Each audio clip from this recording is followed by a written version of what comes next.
Amen.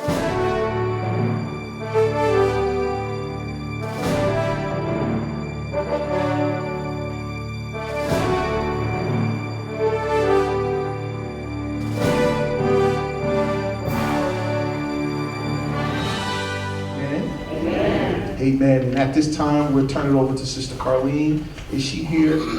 All right. Let's give her a hand as she comes.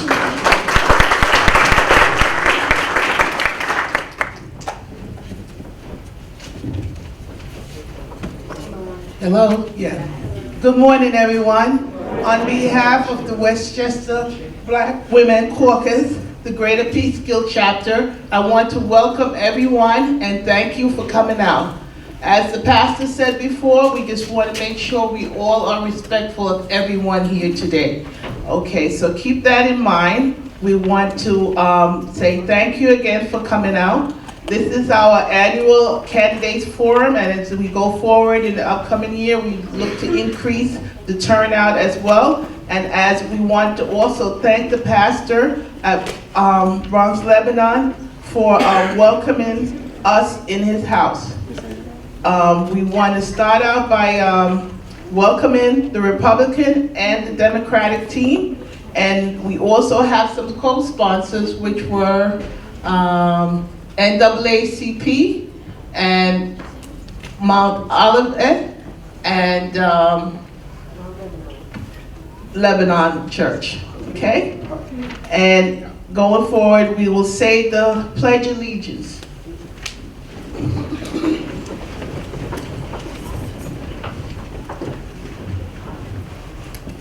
I pledge allegiance to the flag of the United States of America and to the republic for which it stands, one nation, under God, indivisible, with liberty and justice for all. Okay.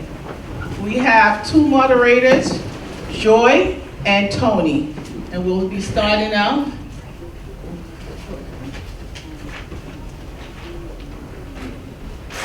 Good afternoon, everyone. Basically, I'm just going to tell you what the format is going to be. This program is divided into 4 parts. In part 1, County Legislator John Testa will be giving a statement. He'll be introducing himself, and he will speak for approximately 3 minutes, talk about what's important to him and what the county board is doing as it relates to Peekskill. In part 2, the Republicans will come up. Each member of the Republican team will introduce him or herself and will be given 3 minutes basically to talk about what they wish, what is on their hearts, how they feel.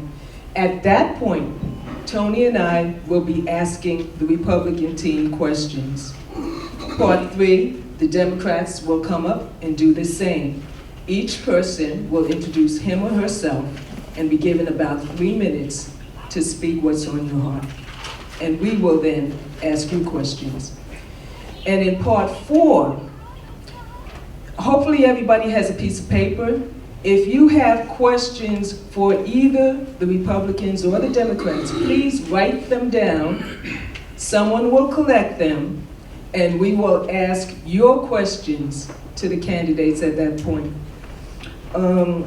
Basically, that's how the format is going, and we will begin right now.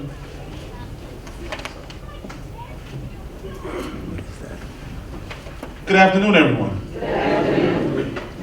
As Joy has said, we hope this will be a very information-filled debate. We expect our candidates to deal completely in honesty, and we will begin now. I will ask John Testa to introduce himself and tell us a little bit about what he's doing. He is also our former mayor, if I'm not mistaken, and now he is our county legislator, and has been so for 3 terms. John Testa. Thank you very much. First of all, thank you for inviting me, and for all those who put this wonderful event on, Reverend Coulter and the Westchester Black Women's Political Caucus and others on all of it as well. It's been an honor to serve Peekskill, where I grew up and born and raised. Recently retired after teaching 33 years at Peekskill High School and having the opportunity to continue on as a representative for my community as the county legislator for 6 years. January will start my fourth term. And what we've been doing at the county, just to get into the county-wide issues, obviously is the budget each and every year. We've had 5 years in a row, the 5 years that I've been there, and County Executive Astorino has been there, has been either a 0% or 1 year was a -2% tax increase. So we have not raised, actually we have lowered taxes over the 5 years. And we're moving into our next budget season on November 14th. We'll be receiving his budget for next year, and we'll see where that brings us. The two other biggest issues that we face each and every year recently is the housing settlement, the affordable housing settlement that you hear about all the time, as well as Playland, the park is a very big issue for the county-wide issues. Now for my district, for Northern Westchester, we're lucky up here. We have 3 members of the leadership team of the board representing Northern Westchester. We have Michael Kaplowitz from Yorktown as the board chair. We have Catherine Borgia, who's my colleague on the county board. She's the majority leader, and I'm the minority leader this year. I was elected by my colleagues for that. So the 3 of us, I think that's the first time that's happened, that Northern Westchester is actually, we have a hard enough time getting recognized down county as it is. We fight all the time for that. But to have 3 members of the leadership for Northern Westchester is really wonderful, and 2 of them representing Peekskill. So what I've tried to do is really focus on what the needs are in this area. One of the things I'm proud of, working with the legal services of the Hudson Valley, was able to open up a Peekskill office a year and a half ago dedicated to veterans, senior citizens, and victims of domestic violence. Just the other day was the annual Awareness Day for Domestic Violence. I've been trying whatever I can do to work with the advocacy groups and anyone else who was there to help victims and change some of the laws if need be to make it easier and not only eradicate the problem as much as we can, but to help the victims. Senior citizens always need free legal services. These are all free legal services, by the way, through this office, as well as veterans. We need to look after our veterans. They've given for us, now we have to give back to them. Another important thing I've tried to do is the infrastructure of Northern Westchester had been ignored for many, many decades. You saw a couple years ago, Main Street was reconstructed, not just repaved, it's more than just a repaving that was done. Westchester County is in control of the 2 major thoroughfares, Main Street and 202, and you see 202 is being done now. I know it's frustrating, but soon it will be done, 2.5 miles of new road.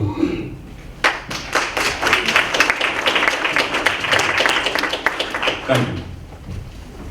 Okay, now if we could have, not at this time. If you have, Let me inform the audience. The questions, we'll have a period at the end where we'll have questions that will be asked that you write down on the paper. So please do not ignore that. Write your questions down now. All right, thank you. and also if you have cell phones, please, if you'd be good enough to turn it off at this time, we'd appreciate it. Thank you. Okay, so now it's time to bring up, please, the Republican team. Please come up to the front and one by one, please state your name, introduce yourself, what you've done, what is important to you. Each of you will have 3 minutes to talk. Thank you. Good afternoon, everyone. My name is Frank Catalina, if you didn't know. I am the incumbent mayor. I've been the mayor for 2 years, almost 2 years. I'm a lifelong resident of Peekskill. There were a few years when I lived outside of Peekskill, but I came to work here every single day. I don't think there's anyone on this ticket, for or against me, who knows more about Peekskill than I do. I belong to so many service organizations, Rotary, Lions, Ambulance Corps, I'm a life member, the fire department, newly constituted NAACP. I served this community on the Housing Authority as their counsel for 8 years. I served on the school board. I served as a deputy corporation counsel. I served in every legal position in the city of Peekskill, every single board and authority. I served 5 mayors and countless city managers.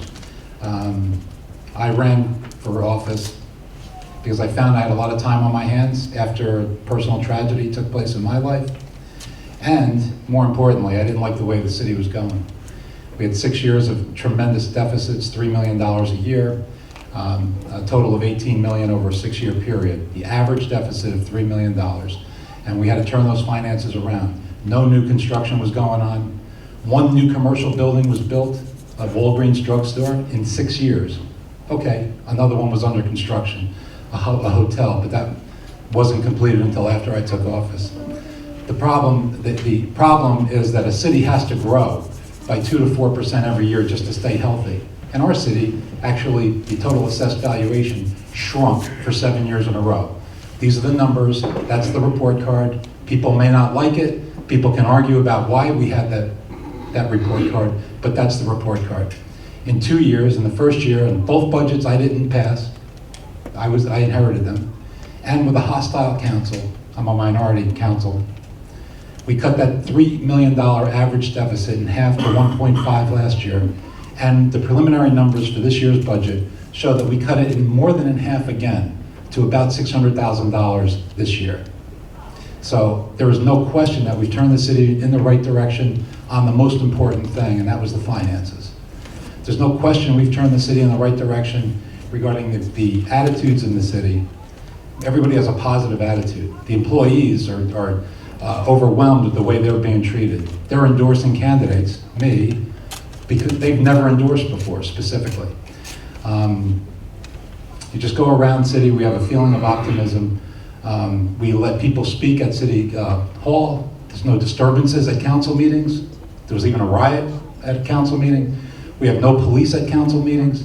We don't time people at council meetings. The freedom of speech has brought a calm to the city. And, well, I'll talk more about what we've done, but there's nobody that can argue about the changes, the positive changes that we've made. Thank you.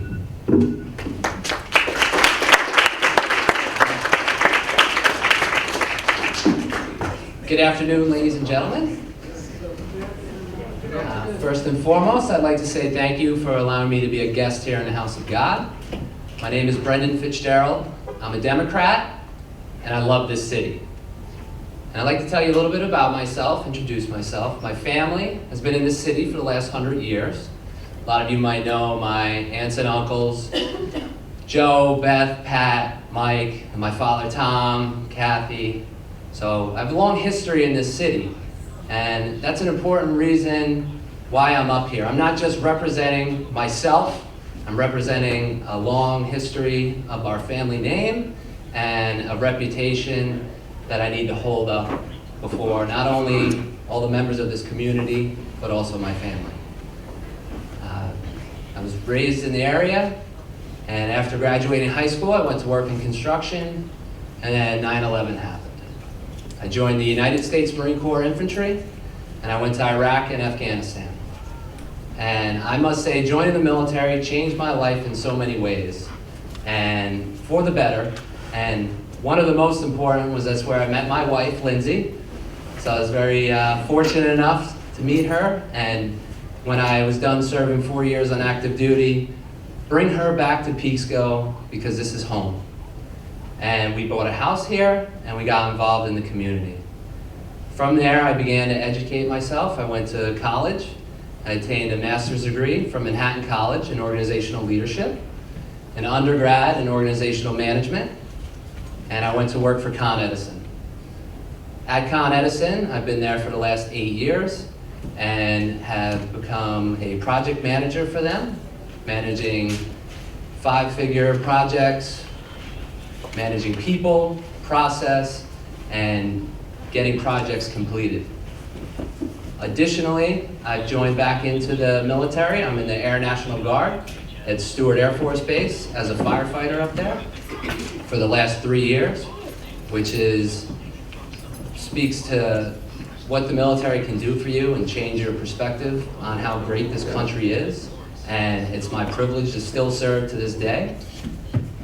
Also, I've been very involved with the community. I'm a member of the Peekskill American Legion and helped establish a great event we do annually to raise money for veterans, which is just me giving back to the community.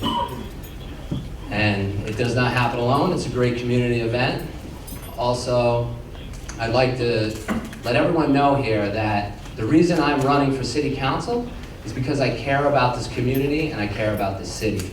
And I want to see the best things possible happen for it, and it's a very simple principle. If you care about this community and care about the best things for the city, we're really going to do what's right for the city. Thank you for the time.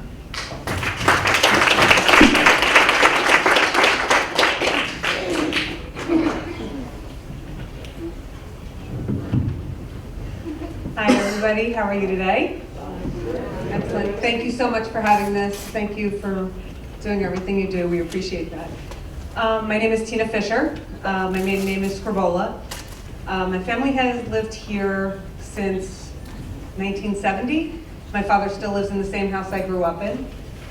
And I never thought I would run for office of any kind. That was never my intention in life that I knew of, but God has different plans. I worked for the city of Peekskill for 12 years in the finance office. I was not thrilled with the way certain things were going, so I decided that I wanted to leave there and go to another municipality. I did that in 2012.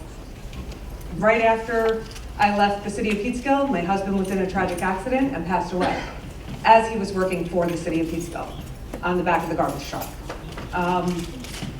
So Frank came to me 2 years ago and asked me to run for council. I turned him down. I didn't think this was something that I would want to do, even though I love my community so much, and I was so upset that I actually left working for finance because I had so much fun there, and that's my family. And so when he came back to me this time, I said yes without even any hesitation. I do love this city very much. I was raised here. I have a lot of friends that still live here. My family still lives here. And I know the finances. I saw what happened. I think I can help.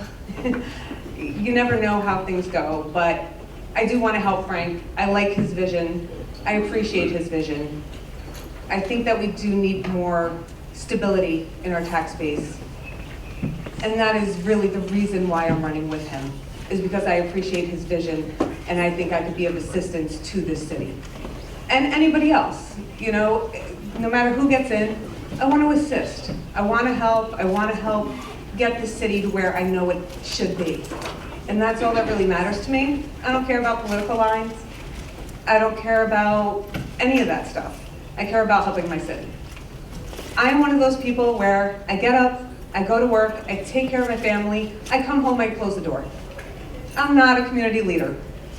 I am not somebody that's going out there and going into this club and that club.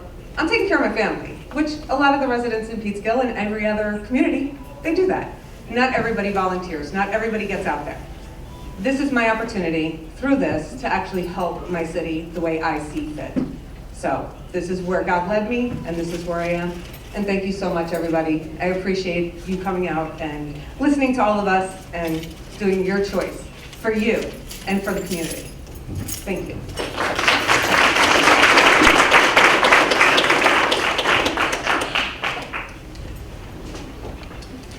Okay, the first question is one that encompasses both the older people and the younger people. There's been a call for the development of a seniors center as well as youth facilities like the PAL or the Boys and Girls Club.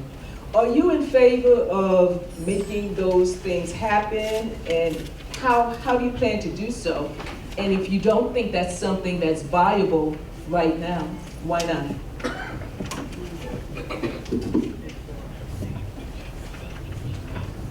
Yes, I'm in favor of doing it, and many other things. We have to find a location, and of course we have to find a way to pay for it. Right now, I'd liken the city to, if you think of your own family, and if you don't have enough money to take a vacation, a 2-week vacation to Europe, you're probably like every other family. But our family of Peekskill, we can't even afford to keep clothes on our kids' feet. That's how bad the finances are. So the finances right now are very difficult. If you think of your mortgage on your house, how much of a mortgage can you afford to pay?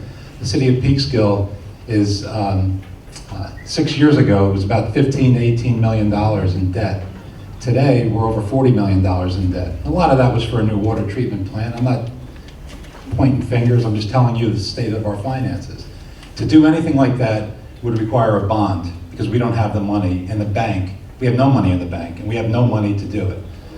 So if we found the right property, if we could build a building within a reasonable amount, and we passed a bond, we could have a combination youth center and senior citizens complex, just like Cortland does on Westbrook Drive.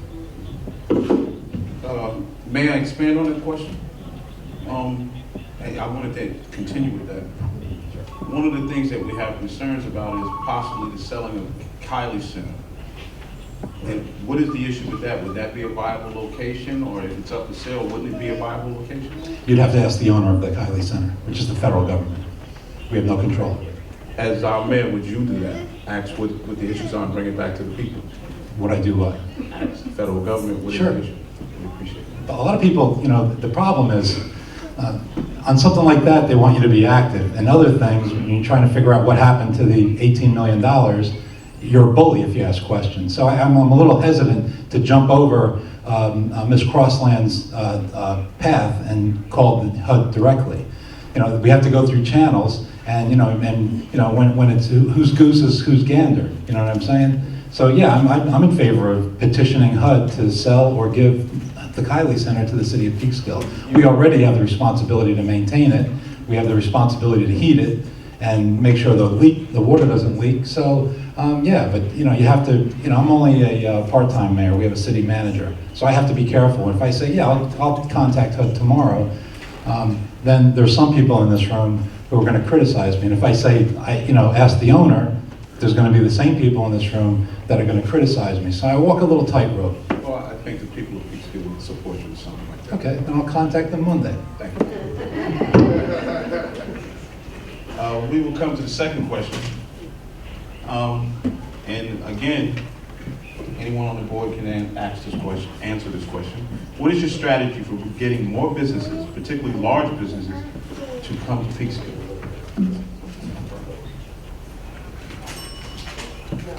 All right. Okay, so one of the reasons I'm running is because I want to bring new ideas, new energy to the city of Peekskill. So how do we build those public-private partnerships that other municipalities in Westchester have benefited from, that are very successful? And we need to look into those. And what are some of those ideas? For example, NY Presbyterian just took over Peekskill Hospital.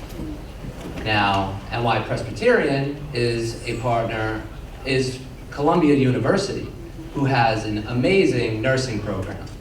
So it'd be beneficial for them and the hospital to have a satellite office in Peekskill where they can have a nursing program. And who benefits there? The city, the hospital, the school, the residents. These people live here, work here. They finish their program, they go to work in the hospital, they stay in Peekskill. So that's a benefit for the entire city.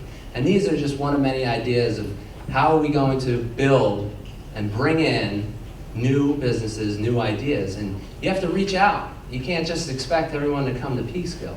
I've heard that certain people are interested in Peekskill, but no one makes phone calls, and that's upsetting to me. I'm not on the council, and I've already made phone calls at NY Presbyterian Hospital to research this idea, and is it feasible? And this is one of many that we plan to bring to the table, but it's a partnership. It's going to the community. What does the community want? Because the politicians that sit on the council aren't the end-all, be-all decision makers of the city. You need to get the community's input and their drive and energy to build these relationships. And with that working cohesiveness, we will make this community better. Thank you. I'd like each candidate to answer that question, please.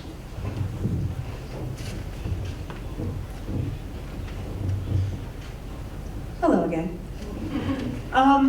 It really is about private business. It really is trying to go out, make some phone calls, see who might be interested, but also something reasonable, something that's going to fit our community.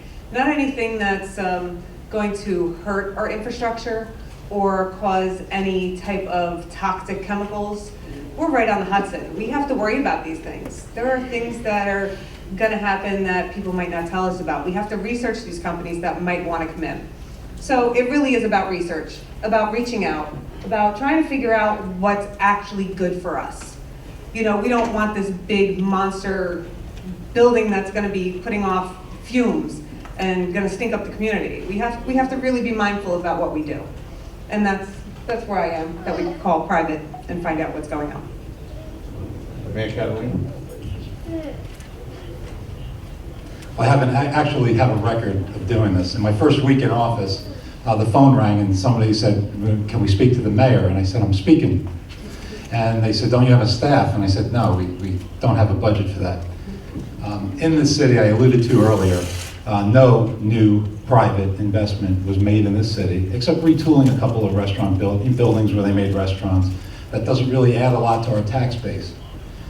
No new commercial building was built except Walgreens, and there was a hotel under construction, but it wasn't completed. And in 6 years, that's terrible. Right now, we have 6 major developments before the planning board awaiting approval, and we have 3 more that are coming that I can't even talk about. But I spoke on the phone to the developers, and they came to the city, and they all had the same reaction. They didn't come from out of the blue trying to make a quick buck. They were here already. They had property here that they could not develop for years.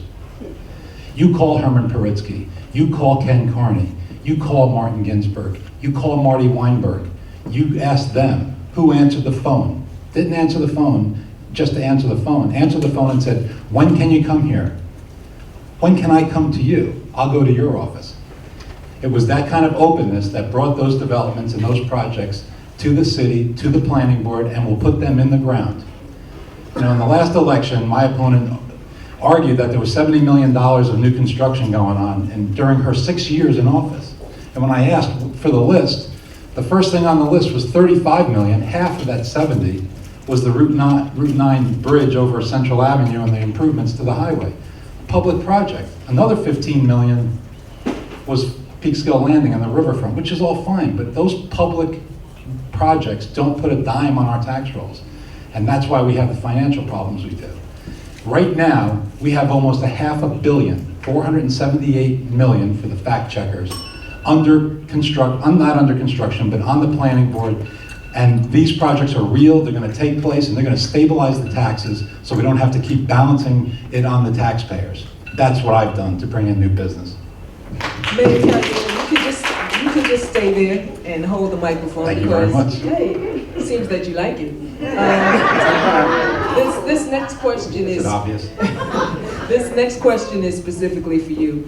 In the past, I believe that you've talked about sensitivity training for the police, and I'm wondering if it has occurred, and if so, what did it consist of?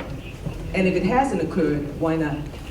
I'm not familiar with I talked about sensitivity training. Well, that's what I was told. If you haven't, then is that something that needs to be done? We talk generally about the police relations, not only with the black community, but the Hispanic community, which is now about almost 60% of our community, and their interrelations and the lack of diversity, particularly in our fire department, and diversity of the police department, and those kinds of things in a general way, not sensitivity per se. But I can tell you that the chief of police and I have talked about it. We've talked to it with the fire chiefs and the former city manager. We went out of our way to get diversity in the fire department. We had 4 appointments for whatever reason, who was on the list, who wasn't on the list, who was qualified. You know, on the list, if you appoint 4 firemen today, it takes a year for them to go through the academy before we can get them on the job. So we did lateral transfers, people that wanted to come in from Newburgh and some other municipalities who could be hired today and start tomorrow, already qualified. And for whatever reason, we did not get the diversity that I wanted, and members of the council, I have to say, all wanted it.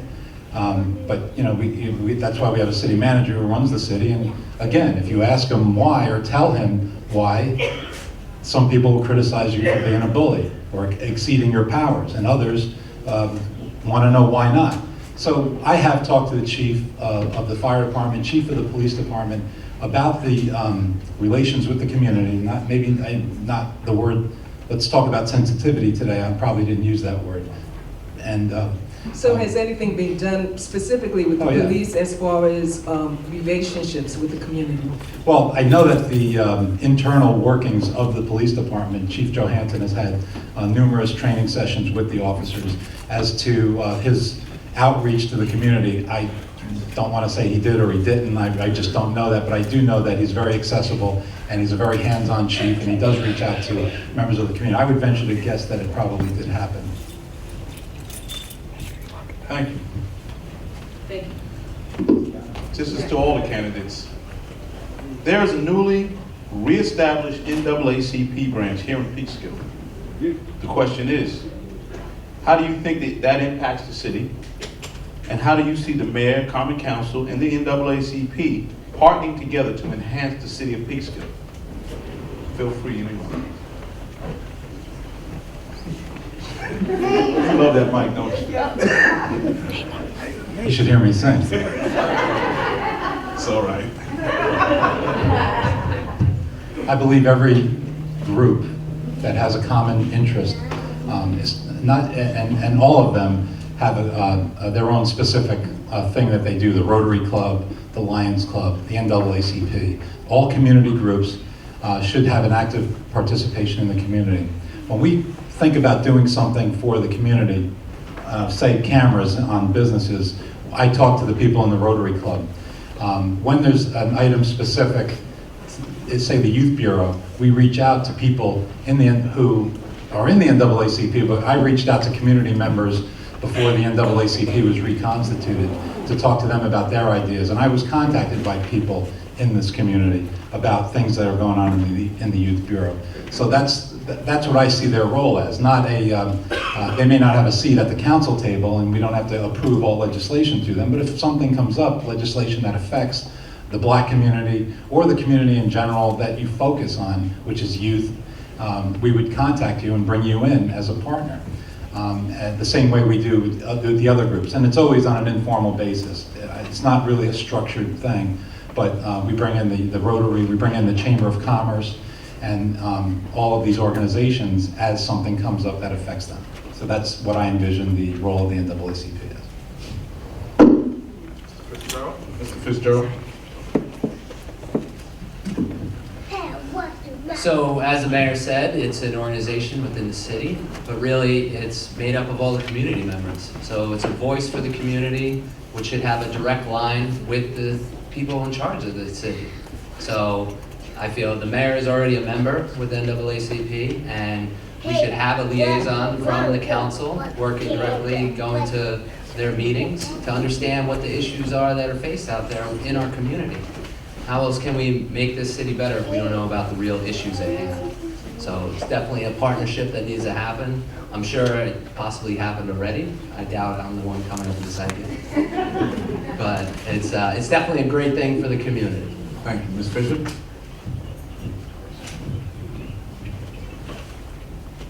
I think any organization, it doesn't matter if it's NAACP or the Rotary Club or anything, we want to be a part of what your needs are. You know, I want organizations to come to us and be able to email me or talk to me about what's going on, so this way I can hopefully put a voice in to help. That's really, I think it's wonderful. I think we need somebody to come together, have the voice of the community to bring to us. So I think any kind of organization is wonderful. Doesn't matter what it's named, as long as it's here. No, it matters. It matters, just like Black Lives Matter.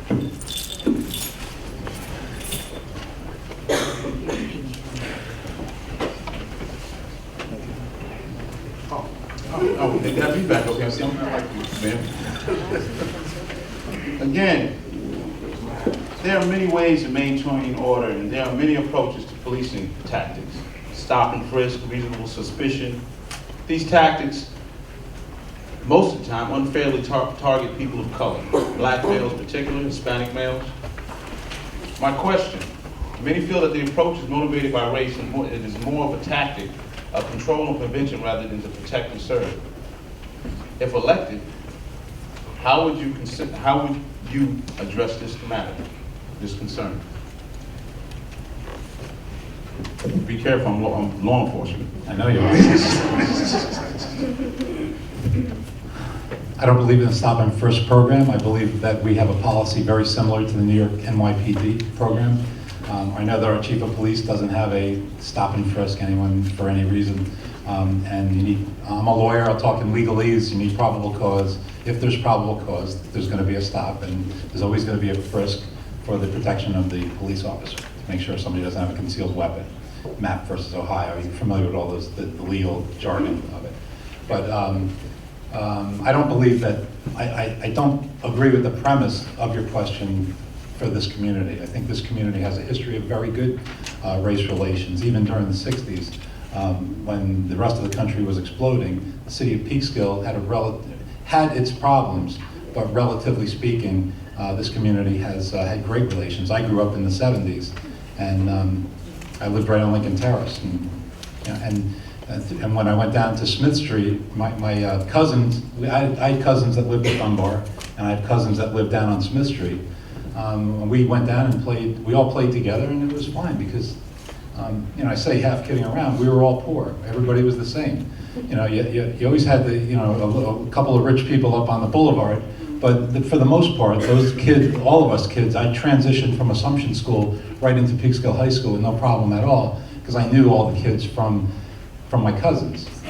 So I believe that this community has a very good history of race relations. And we're not Mount Vernon, and we're not New York City, and this isn't, it's not the same thing. And you may feel it's the same, but from what I've seen, both as a growing up here, as a citizen here, and as a mayor, I think our community relations are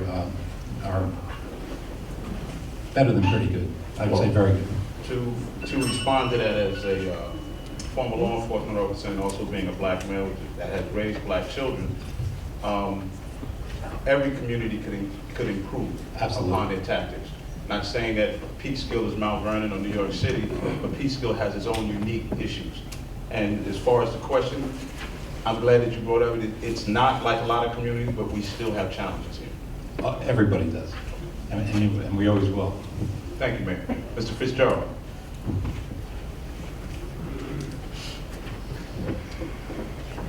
So I joined the military to protect this country and protect the Constitution. And I think our police officers should be out there protecting us, the citizens, and not harassing us. So I wouldn't support stop and frisk because it is a violation of the Constitution. And I feel we need to have the police more active in our communities and engaging with the people that live here, and not just driving around and not getting to know the community. With that being said, there are several police officers that are very active in this community, and they make a difference, and they want to know the people, and they live in this community. So I agree with the mayor, we do not have those serious issues, but I do not speak for everyone. I'm sure there are one-off instances where there are issues, without a doubt, and we can always improve and get better. So that's my answer. Thank you. Thank you. There's no right or wrong, it's just your answer. Ms. Fisher. Stop and frisk anywhere is horrible. It's degrading and demeaning, and there's no reason for it. If something's being done wrong, then yeah, stop somebody. Just because your color, just because of your nationality, why should that matter? You're walking down the street, you should be able to walk down any damn street. It doesn't matter where it is. Excuse me, God. But it frustrates me and it aggravates me because I think that's disgusting. And I hate that we're still in a society that's like that. I didn't grow up that way.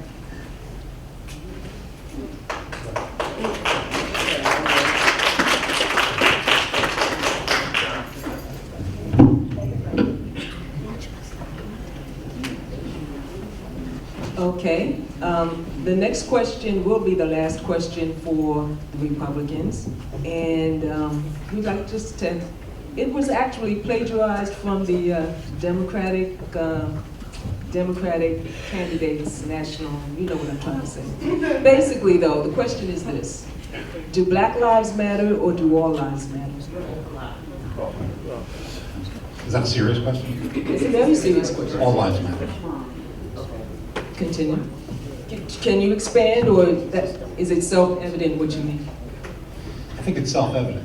There is no life that's worthless. No life that is worthless. What you said is very true, but in light of the climate today, we do have issues where blacks and Hispanics are being disproportionately arrested and abused by law enforcement to some degree. This is why we have Black Lives Matter. It's not, this denigrate all lives matter. That's a different question. You know, disproportionately arrested, disproportionately stopped. You said do all lives matter, and all lives do matter. But listen, I'm a lawyer. I go into courts every day, and all the lawyers are white, and all the defendants are black in certain courts. Whether it's Mount Vernon, New York City, Bronx, and you know, to a great extent, it's a generalization, but you understand what I'm saying. You're a police officer. You've seen it firsthand. Well, the only reason There's a lot of sociological reasons for that. It's not that, you know, nobody says to the police, just patrol Bowman Towers and Dunbar Heights and leave the rest of us alone. But there's a million sociological reasons for that. I'm not a sociologist, but you know, where the crimes are occurring, that's where you divert the police to. And if it's in those neighborhoods, it's disproportionate. There's no question about it. This is not about crime. What Black Lives Matter is about the disproportionate and unfair treatment of blacks. What it appears you may not be aware of with it, because people just sometimes read the words and not read what the organization is about. I'm not familiar with the organization. It's a lot more than just about arrests. It's about the treatment of black males, black people, Hispanic people, and Hispanic males, people of all colors. So I would advise to take it to another level to understand what Black Lives Matter is. A lot of politicians, and no disrespect to you, have just looked at the words and not have looked into the organization. Well, that's a completely different issue than what the question was. We assume that you may be aware of it because I'm not familiar with the organization called Black Lives Matter. So I'm sorry. We need to look into that. Mr. Fitzgerald.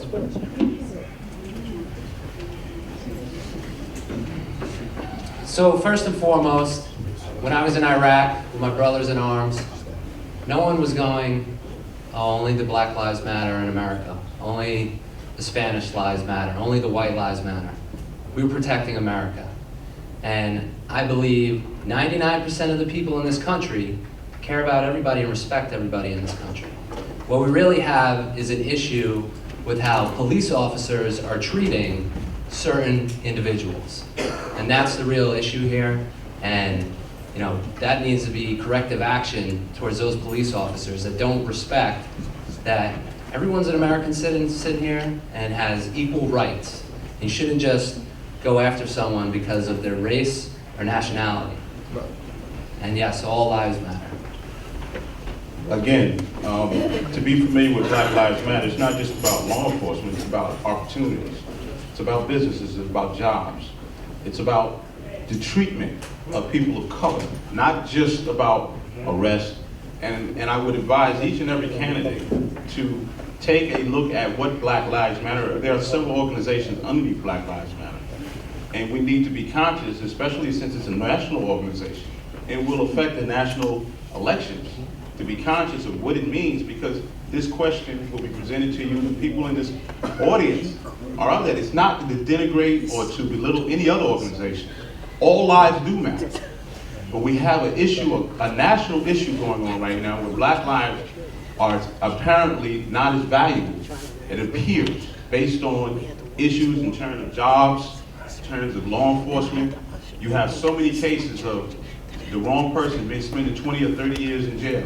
I personally worked in a facility where the Central Park 5 was. I knew them personally. And we inside of there knew they hadn't committed it. But because of a system, an injustice system, there's things that you can't do. So we're just it's being brought to your attention about the difference. And we need to understand that. And it's no disrespect to you, it's something that we need to be informed of. Equality for all. These rights are not selective, and I'm sorry that's what has been taking place in this country. And yes, we can make a difference to make that. Ms. Fisher, You really want me to get up for this one? That's not right. I like your emotion and passion. I don't understand actually the initiative and you know what it's behind, what Black Lives Matter, what's behind it. You have, as I now am on Facebook since September, I'm new. You hear a lot, and you hear a lot of people posting, you know, Black Lives Matter, and then everybody else coming back, no, all lives matter. We don't know exactly what it means. So we do need to be educated on that. So when you're looking at it just from words that you're saying to me and not knowing the meaning behind you, I'm gonna say all lives matter. Because I try not to see any of that. And I get what you're saying, you know, and I also, you know, you get a little defensive on that. And I get you, you're passionate about it. You did, when Frank was speaking, but I'm just saying, right? So, you know, I'm just saying, as long as we get education on what it means, and not just a specific group knowing exactly what's behind it. Because then you get the ignorant people that sit there and do stupid stuff, because they just hear the words. So I don't want to be ignorant, but I don't know what it means. And I'm not going to sit here and lie to you and say, I know what it means. I don't. That's fair. So, that's all I have to say. And I'm like, again, and I've said it to Frank and I've said it to Mr. Fitzgerald, I don't want to disrespect you or make you feel like anything, but it is a very, if you just said this community is made up largely of minorities now. It wasn't that way 30, 40 years ago. So we have to be calm, we have to be informed about what's going on, especially, that's a national organization now, and there are many umbrella organizations involved with it. And I'm not saying it to put you in a compromising situation I just assumed, or I didn't assume, as a matter of fact, whoever had sent the question in assumed, and we thought it was relevant. I appreciate your answer, and it's like, again, we're not making a comment, I'm just informing, and that's all I am. As a father of 4 children, and believe me, I did my DNA, 77% African American, 10% Irish, 8% British, and I love everybody. Right. You're from the human race, though, so it doesn't matter. 100 be human. Exactly. A few aliens maybe in there, Exactly. you know, I'm 100% American. You're here. So just God bless. I'm happy that's my last question, because it's over the top already on that. So God bless. Thank you, Ms. Fisher. We appreciate it. Give a round of applause, please.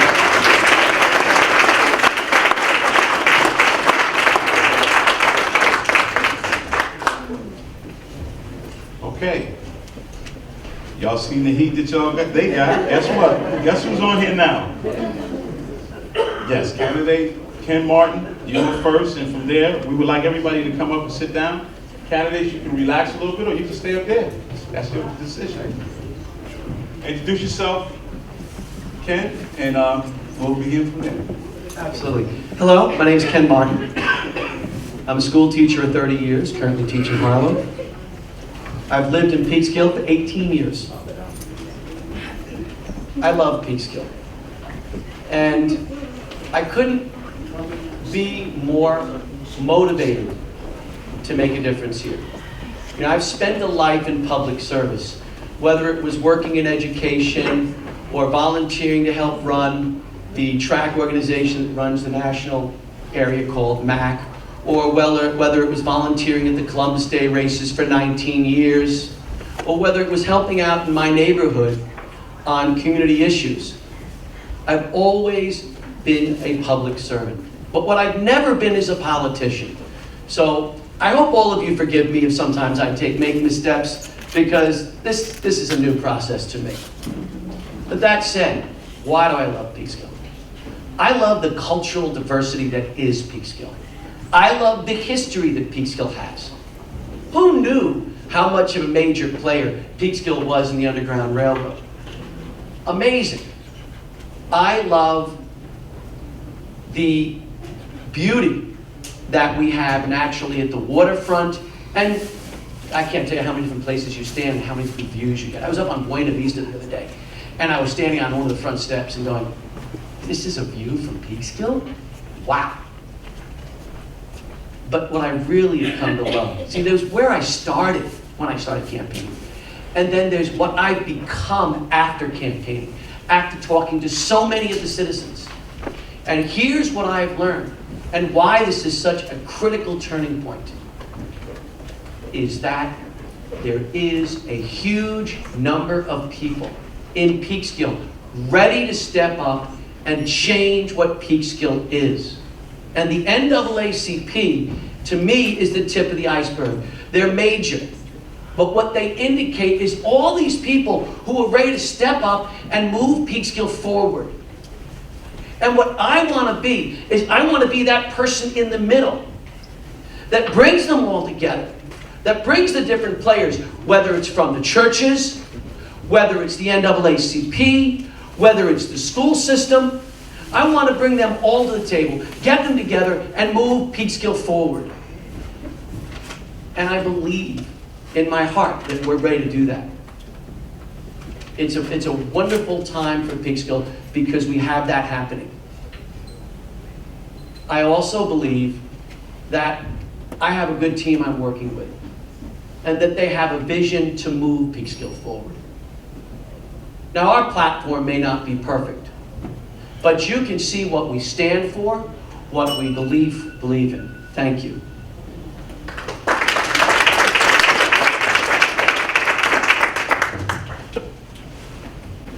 Hi there. I'm grateful up front for the microphone because I don't have much of a voice left this week. I've been ill. I'm Kathy Talbot. I'm on the City Council, finishing my first 4-year term, and I'm running for my second 4-year term. I'm a third-generation Peekskill resident. I'm a homeowner up on Decatur Avenue. I have a son, Brian, and 3 lovely grandchildren, including my little love of my life, my little 2-year-old grandbaby. For 25 years, I was a small business owner in Peekskill. I ran business in graphic design, worked with a lot of corporations and some small businesses as well. But in 2002, I went back to school, decided to fulfill a lifelong dream, and finished my formal education getting a master's degree in clinical social work from Fordham University. I'm committed to service and advocacy. Advocacy is a strong suit for me, and one of the reasons I gravitated towards social work. For Peekskill, I'm very much involved and interested in responsible development. I'm very interested in the environment and maintaining and protecting the environment. I've worked with the Stop the Algonquin Pipeline situation down on the southern end of town, and the arts. The arts is something, and quality of life for the citizens across the board. I've been a board member of a number of organizations. I'm currently sitting as a board member on the Business Improvement District, working with downtown. I previously was on the board of the Paramount Center for the Arts. I was a founding board member of the Peekskill Education Foundation. I helped get the new Peekskill Arts Alliance back up and running, and I was on the Westcop Social Services Agency that connects with Aunt Bessie's and runs Aunt Bessie's and Westcop and things like that. During my tenure, I've welcomed many new businesses and expanded businesses to Peekskill. New businesses were alluded to about that. Walgreens, yes, we're excited to get that up and running. We certainly were very excited to bring Holiday Inn to Peekskill. It would have been finished in a previous administration, but for a couple of months. And that's the way these things roll. They don't necessarily fit tidily within any one person's administration. Many of the restaurants downtown, the Hudson Room, Taco Dive Bar, let me see, I wrote them down so I wouldn't forget, so let me look. Romanesque, Iron Vine, Beale Street Barbershop.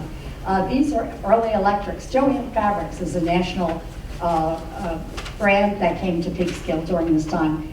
Hudson River Health Center expanded, so did Save-A-Lot.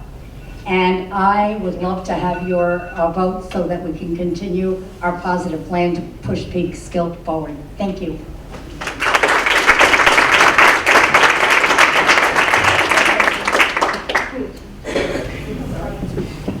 Good afternoon, everyone. I'm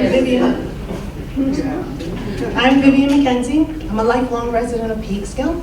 I'm running for re-election. I'm losing my voice, excuse me.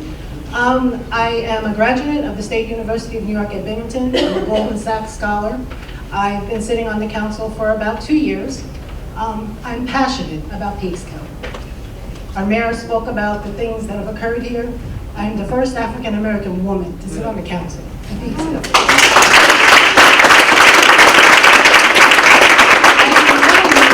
If you are not represented in the room, you are not represented. And we all need to hear that. It's not about politics, but it's about being important. And it's not about me or anyone who sits here.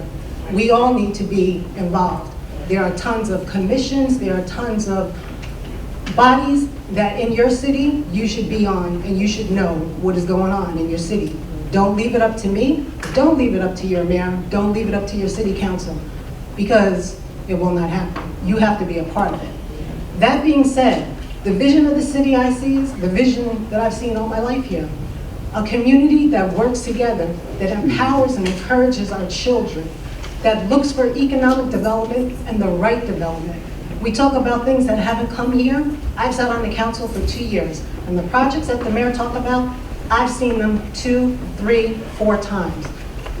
We want development. We want the right development for our city. We want things that blend in. There's some great things that are coming before us, but believe me when I tell you, there are no shovels in the ground. And I don't care what anybody tells you. It is not built as of this point. When these people come before us, they come before us with one plan. They come back again with a different plan. They come yet with another plan. The plans are not to benefit Peekskill. And we need plans that are going to benefit Peekskill. So our downtown is growing. It's a beautiful downtown. I can remember when I would get up as a kid and it was the thing to do your chores so you could get downtown Peekskill and enjoy everything. That's what we need to get back to. But we also need to develop our waterfront and bring our waterfront to our downtown. We need to get people in our town that are living here, working here, and developing our community, not coming in, throwing something up and running out somewhere else to work, or not participating in our community. It's a community-based area, and that's where we need to stay. So I look forward to your support, and I'm asking you for your vote on November 3rd. Thank you.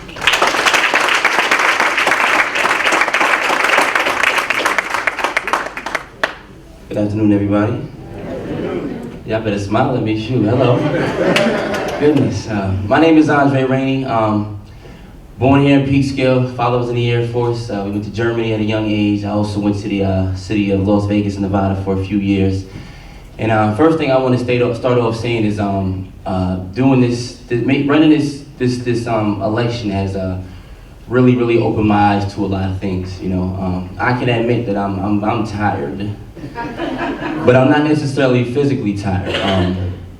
I'm more so tired of things that I've seen in our community over the past few months. The characters that I've seen from people in the past few months. Working with kids, that being my platform, to make sure that the kids have more opportunity in the city. It was always easy to say that, the mothers and the parents of the children in our city aren't really playing that role of leadership for these children. But now I realize it's not just the parents of these children, it's a lot of the people in the community, period. I want to be the person that helps make that change. I didn't become a politician to represent a certain party. I've been criticized for every decision that I've made in my entire life because I decided that I wanted to help my city on a bigger level. So I want to make awareness to all of this type of stuff. I want people to see people for who they are for once, and understand that it doesn't matter what background you have, what party you have, what religion you have. You know, as he said earlier, as Catalina I'm sure can agree, Testa as well as Vivian and Kathy, it's not just saying you love your city, it's showing you love your city. It's about doing stuff for your city, doing stuff for your community. Just going up there and saying, I'm gonna do this, I'm gonna do that. If I can't work with you, it doesn't matter what I say I'm gonna do. People have shown me that. I don't know everything. I'm not gonna claim to say I do know everything about this, but I do know what's in my heart, and what's in my heart is to do good for this city. So whether you vote for me or not, once the election is over, November 3rd, or November 4th, when I can sleep again, I'll still be happy to work with anybody that's trying to do something in the city, especially for my city, Peekskill. So again, I just want to say, I thank the NAACP, I thank the church, I thank the people in the community, period, who came out here today. I thank Tina Fisher for her passion, because it is beautiful. But now, this isn't just a form of who's better and who's worse, but it's also a form of what ideas can most of us agree with that can make this city go forward. And I hope that my ideas, as well as my slate's ideas, get your vote. Thank you.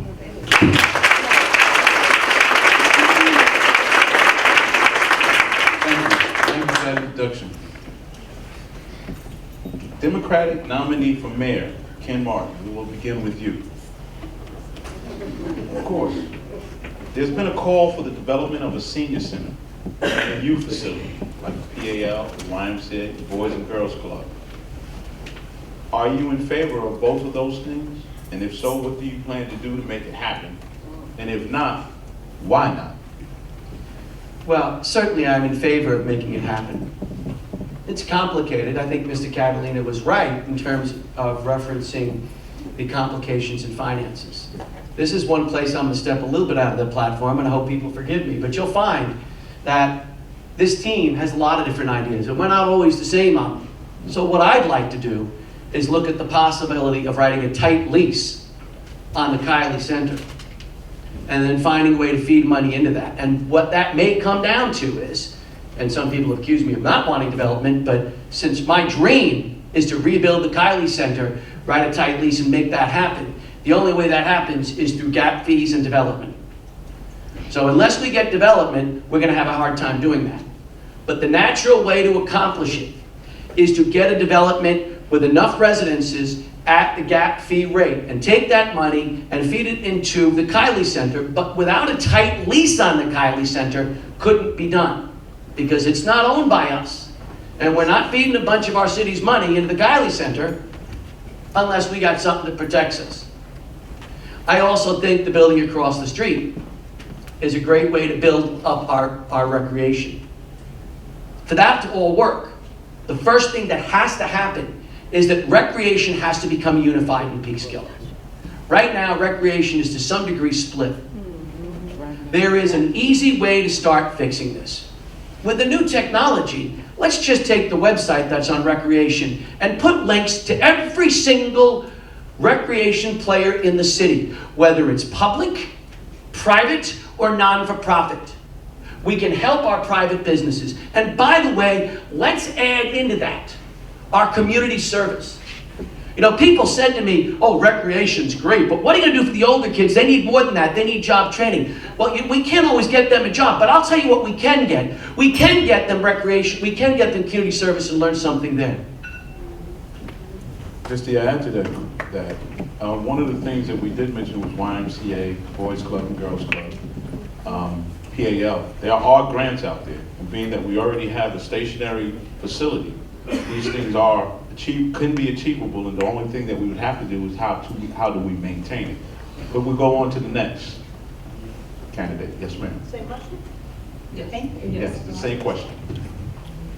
I very much would like to see the Kiley Center used in a much more profitable way for the kids. By that profitable, I mean that the kids would benefit from it.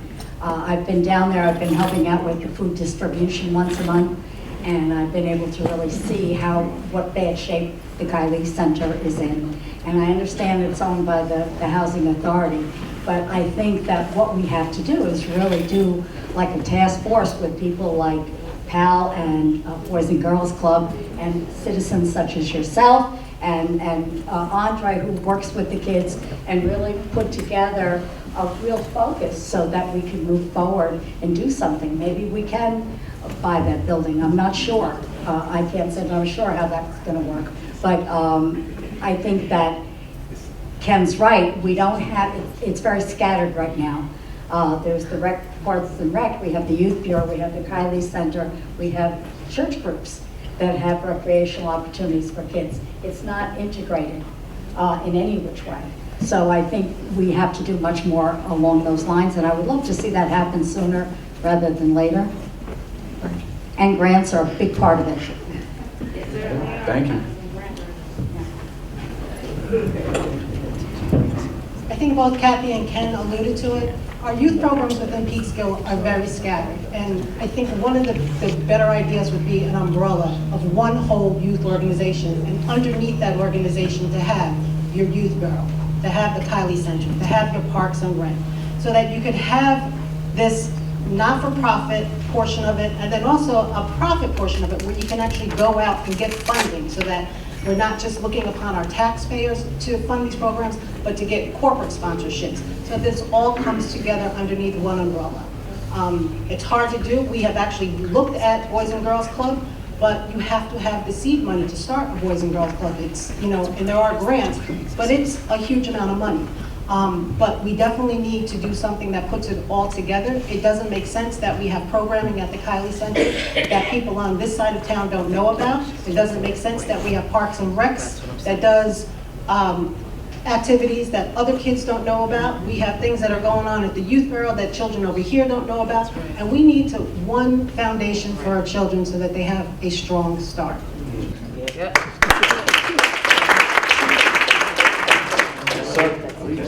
I kind of want to piggyback off of what Vivian said.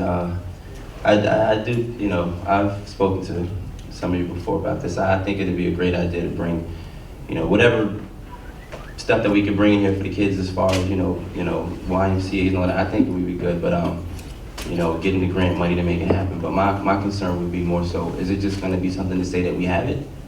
Because we have a youth center here now. We have a youth bureau here now, and you know, we have a lot of people in the community saying they want to bring these things, but how often have they came to the youth center to help us out, period? I mean, it's cool. It'll be, like I said, I agree with it. I'm not against it. I think it'd be great to bring, if we could bring a computer store for the kids tomorrow. Like, if whatever you want to bring for the kids, I'm with it, but if we bring it, are we just bringing it to say that we got it, or do we have people that's going to actually get involved and come out and say, you know what, we got this, let's do this, let's be dedicated to this, let's stick here, let's come here every day and do something for these kids. I don't think it's a good idea to say, you know, we need to bring this here, and then nobody show up, because we got that already.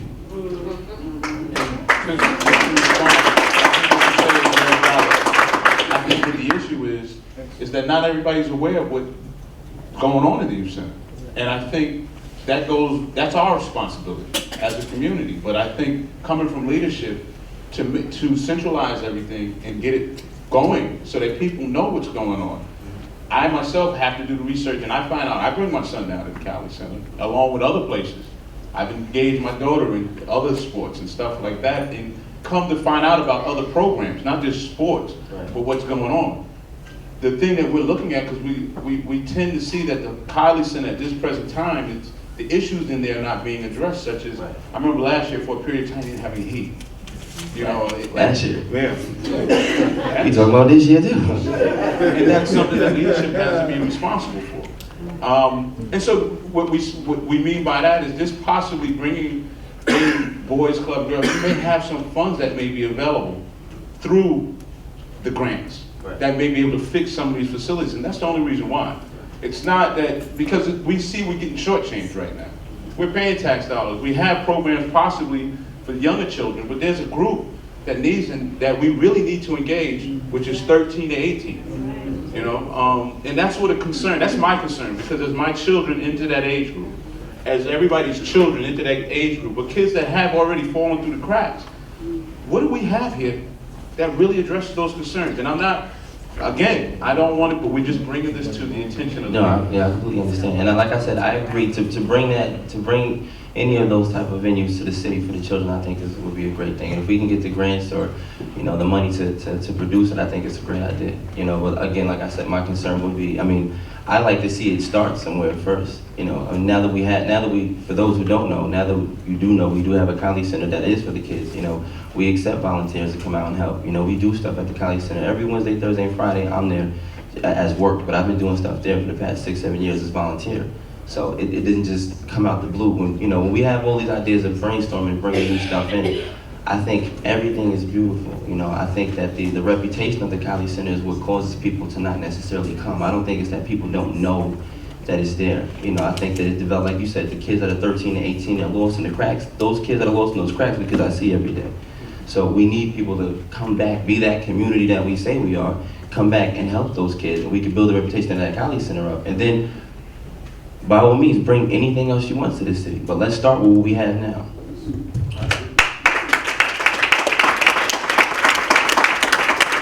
This question is for each one of you. What's your strategy for bringing more businesses, larger businesses perhaps, to Peekskill? Well, you know, we got to focus on that waterfront where we have a lot of available space. It's a gold mine. In all honesty, we have a train station there. We have Route 9 access. Now, we have already created a destination here in the evenings. Creating a destination in the day is the way to go. So focus on bringing recreation, retail, restaurants. If that means we have to offer, working with the IDA, some kind of a limited incentive to get a major business in here, then I'm all in favor of it. I'm all in favor of looking for some kind of industry to push down on South Street. Because the truth is, ladies and gentlemen, industry pays the best tax for us. That's just the way it is. Retail pays better. Office space pays well. And I'm curious, I'd love to see whether we could get a second or third floor of office space on the waterfront, simply because if you have just a need for office space and you're a business, how much better can you do than riverfront view and step off the train and go there? Ladies and gentlemen, a lot of these businesses don't need to be in New York City and need to visit them once in a while. We're in a perfect location. That is kind of the way I'm looking at it. I also believe that we continue to work on the downtown. So the unemployment benefits, the old benefits building, yes, again, if we have to offer some kind of limited benefits, limited incentive to get someone in there, again, limited. I know I have been told and spoken to people who got 20-year deals on tax incentives. That's insanity. All right? What we need to have is limited, 2, 3, maybe 5 years. Get them in the door. Do we call up those businesses? Yes. Do we get no's? Absolutely. But we keep working at it.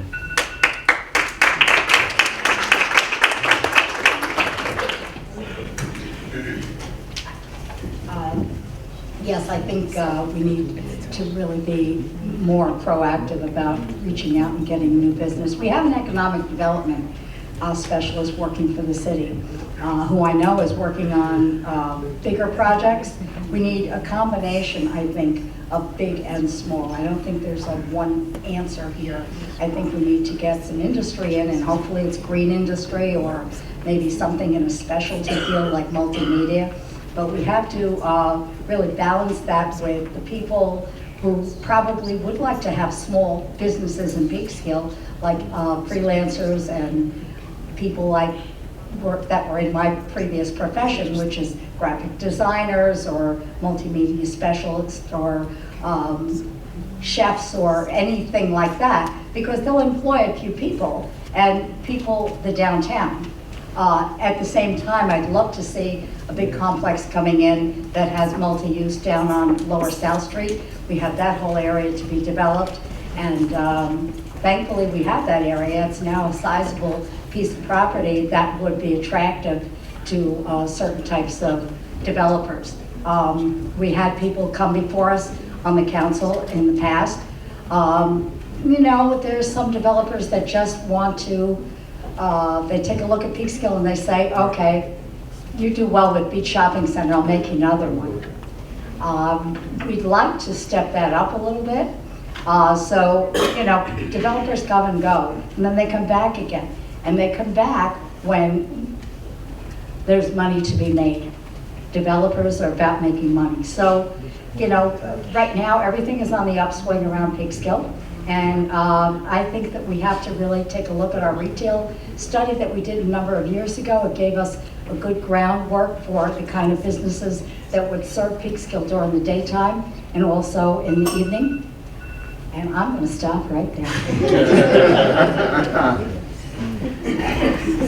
As Kathy stated, we do have an economic developer. We need to really sell Peekskill. It's all about the reputation. We need to have marketing materials that our economic developer goes out and shows what we have to offer here. We need to have an atmosphere in City Hall that is positive. Who is coming here to develop when your mayor says you're bankrupt? Nobody. Who is coming here to develop when people say that your town is this or your town is that? We need to change the atmosphere in City Hall. We need to change the atmosphere in the city to know that this is a great place to do business. This is what we have to offer, and go out. He's absolutely right. We need to go out and reach out to the developers. They're not, Brenda said it, they're not going to come to us. We need to reach out. We need to have the right people in the right places to do that outreach.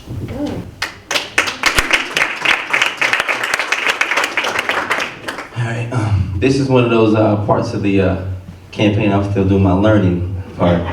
But I will say I don't have a personal or business relationship with any of the developers of the city of Peekskill yet. But I do know, I think that it's safe to say that everybody feels that we do need to bring more development into the city of Peekskill.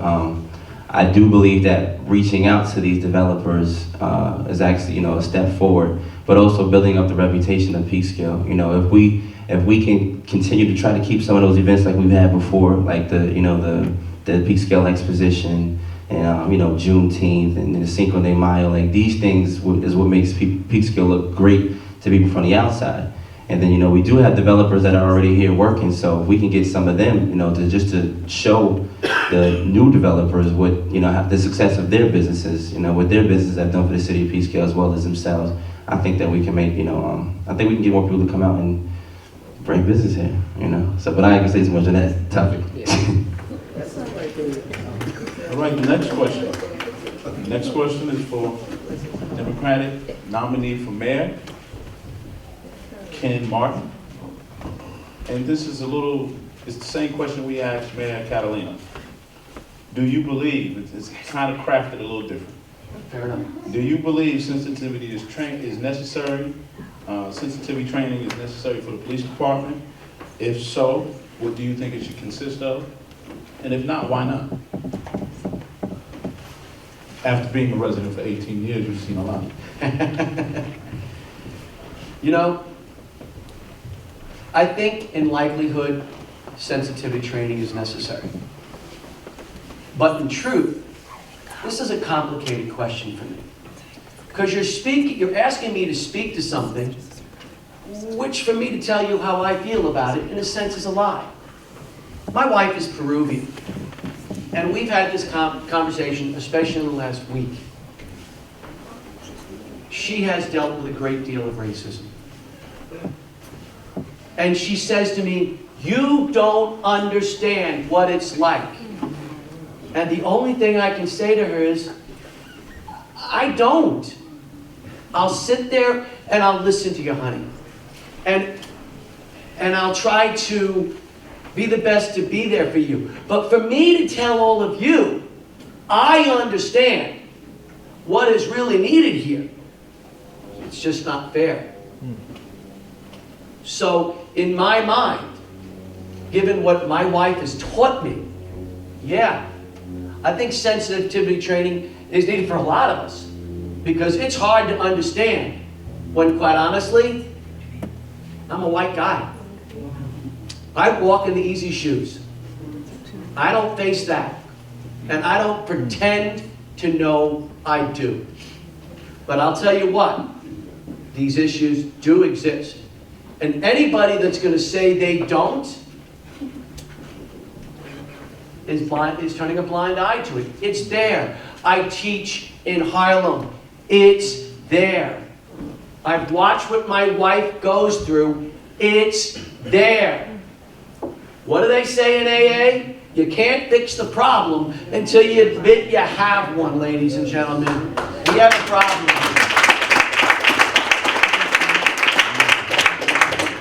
That's okay, that's okay.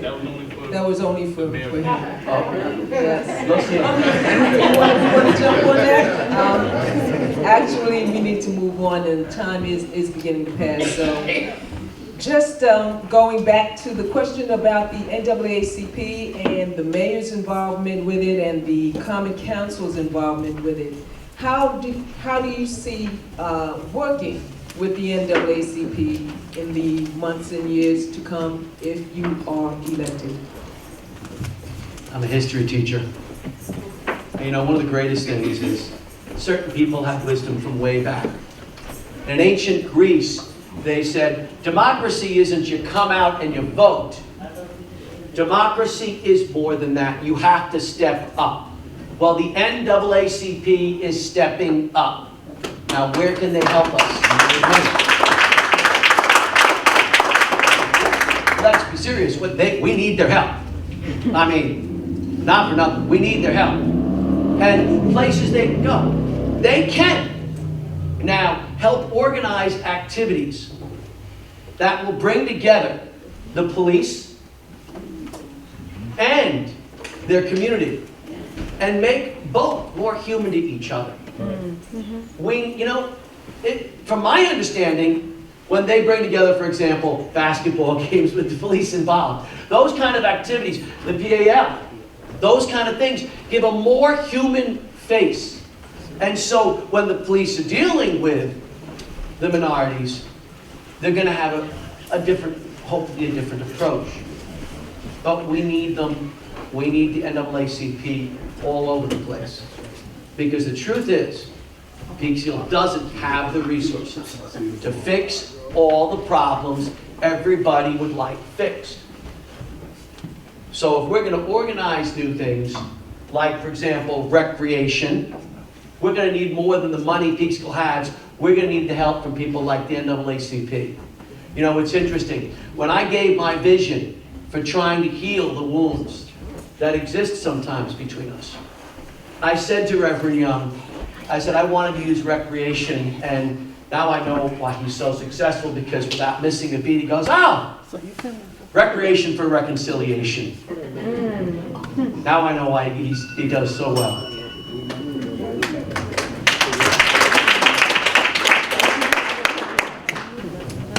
I think Peekskill needs involved people, and to the extent, especially that the NAACP has come out roaring to be a real force to be reckoned with in Peekskill, accomplishing things already, being very active.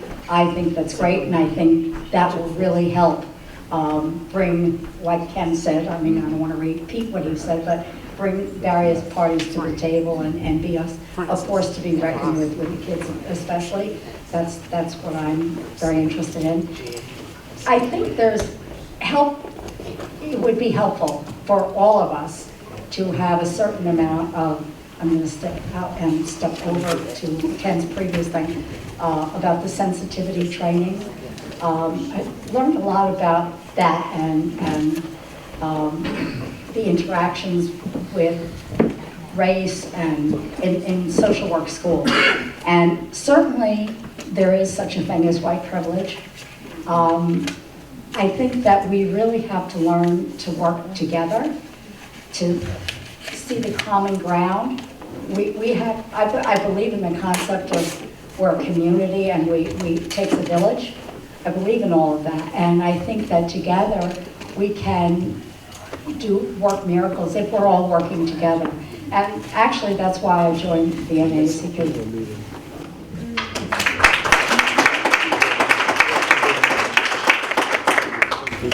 I think that a lot of people who don't know the background of the NAACP, they look at it as an organization that's a rah-rah, and they're going to riot, and it's this and it's that.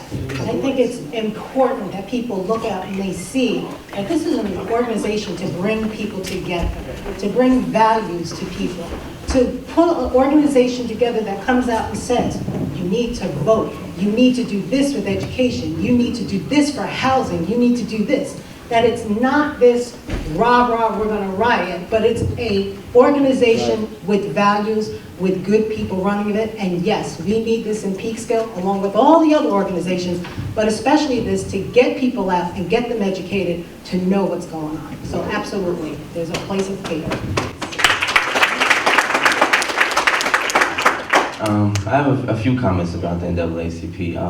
One, you can actually look at the members in the NAACP and you can see that they're going to be powerful because of the people that they have. They have people that's already on city council, as well as the mayor. They have people that are in the school board. So they're already doing what we're trying to do as a political party, which is work together.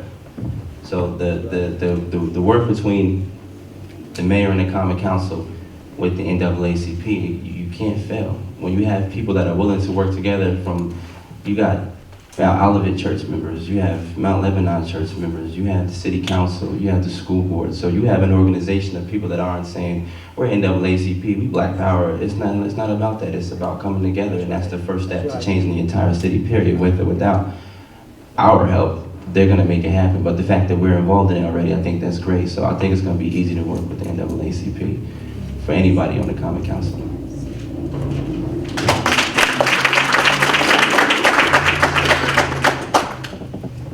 I have to ask this question of you. Mayor Catalina answered it in his, the Republican Party did, and at this time I will be asking you. There are many ways to maintain order, and there are many approaches to policing tactics: stop and frisk, reasonable suspicion. These tactics unfairly target people of color, black males in particular. Many feel that the approach is motivated by race and is more of a tactic of control and prevention rather than protect and serve. If elected, how would you address this concern? Oh, by the way, we're trying to work with time. You don't have to Stop and frisk. No, how about that? Quick, stop and frisk. No. How do we deal with it? A couple things. I've already alluded to it. We need to bring the police and the community together for events and open up communication. I think we need to go back to some more street policing, on their feet, old-fashioned patrols, okay? And that idea didn't come from me. Truth be known, it's come from about 100 different citizens who've said it to me as I've walked through the neighborhood, including up on Lincoln Terrace about 5 times. So I believe that's really the solution. I think there's a misunderstanding at times here. And sometimes I think it's honest mistakes on the part of police. But it's reached the point where whether it's an honest mistake or not, the interpretation is the interpretation. And we need to fix that. I teach kids in Harlem, and here's what I've learned. They can be absolutely wrong, but we are at the level where they just interpret every single thing the police do as racism. It's not that the kids are wrong, but we've reached a point where they can't even interpret it correctly anymore. So, sometimes the police are wrong, sometimes the kids are wrong. But unless we improve the communication, and unless we improve the relationship, it really doesn't matter who's wrong or right. Yeah. Please. Excuse me. You know what, let me, I'm sorry, I'm going to talk for a minute. First. Do I believe in stop and frisk? No. Have I seen it here in Peekskill? Yes. Do we have an issue that we need to address? Absolutely, because it's everywhere. Do we have a police force that I find value in? Absolutely. We have a great police department, but I think it's about education. And we need sensitivity training.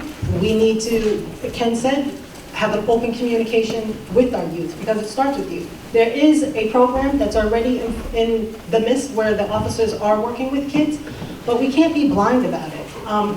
I was a victim of the stop and frisk in my family, so yes, it's here. We are now have a grant where our officers are going to be doing experimenting with cameras, so that may alleviate some of it. So there's always development that can be done, and we need to look into it further. So yeah.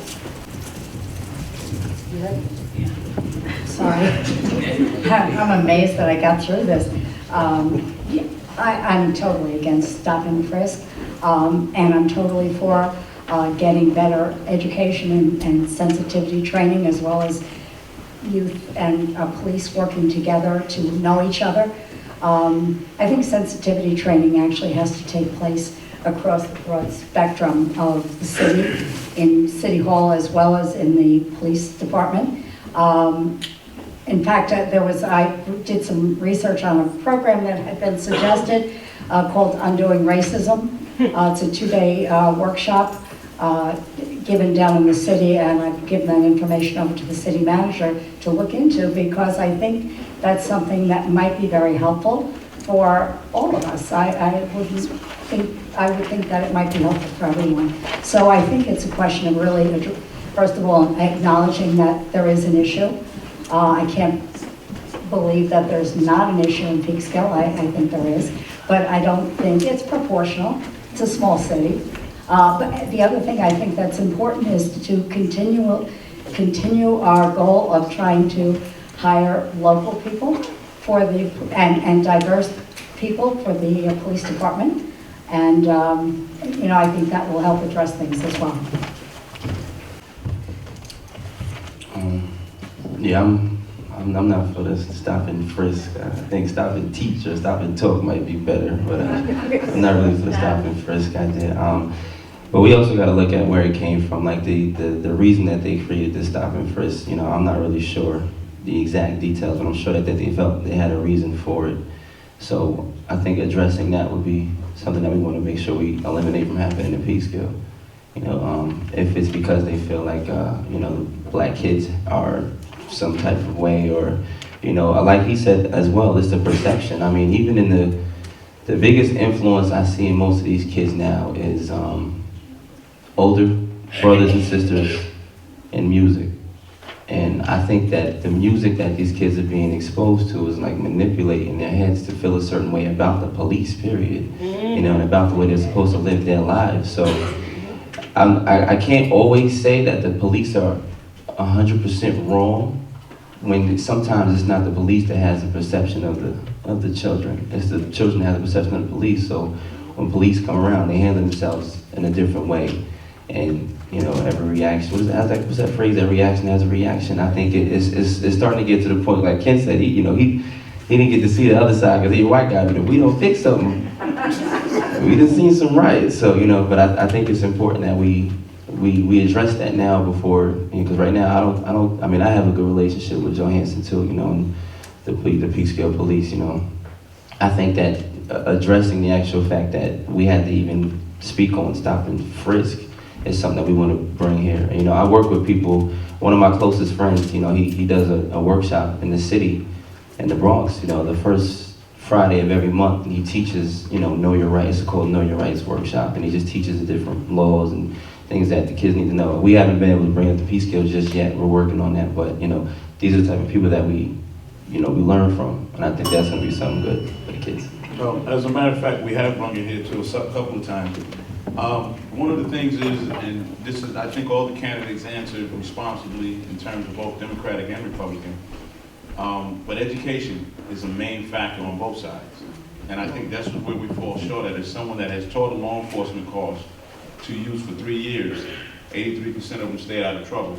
It's important to know that when you're in law enforcement, you don't realize that these kids don't know the law. They've never been taught. It's not in school. So when you educate them, most kids make educated decisions when they're informed. And we put a lot on the kids. We as adults also have to be held to another standard. That's another issue. And along the line of how we treat one another, that goes with racism, how we talk to one another, and we need to have open dialogue, not only with people of different races and different ethnicities and different religions, but with our politicians, our candidates. We need to have more open dialogue about some of the real issues that concern them. Next question, please.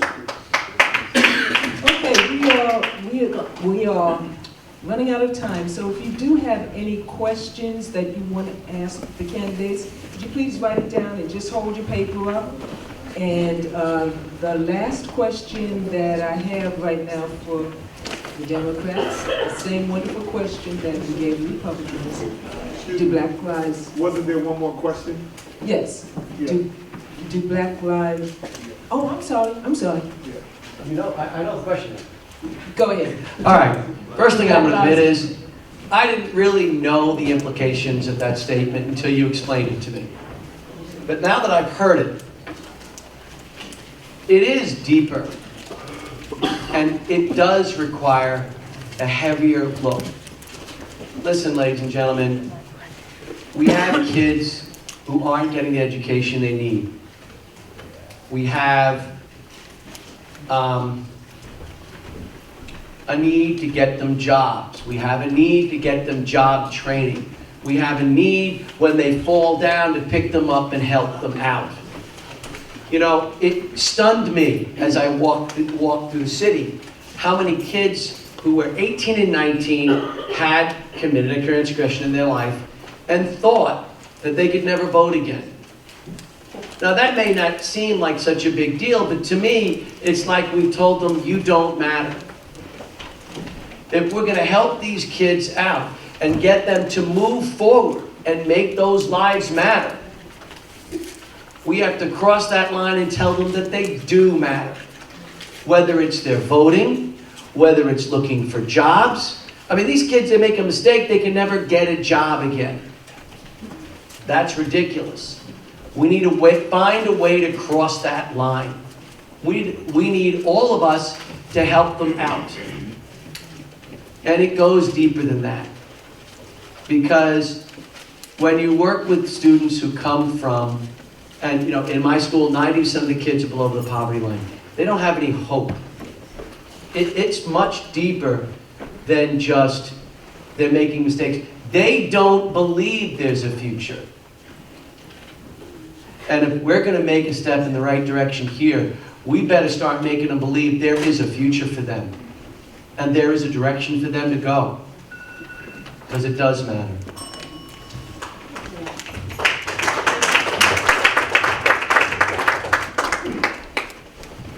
Yes, Black Lives Matter.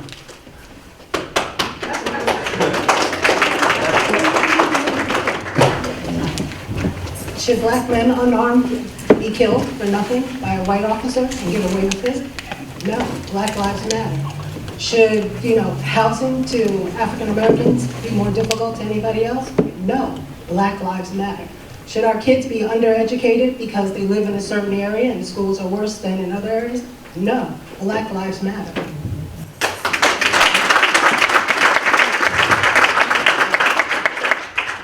Yes, Black Lives Matter. The whole movement is important as long as it's not motivated by too much hate. I think that the fact that Black Lives Matter is even here is a great thing. And in the house of God, of course, all lives matter, so I agree with both.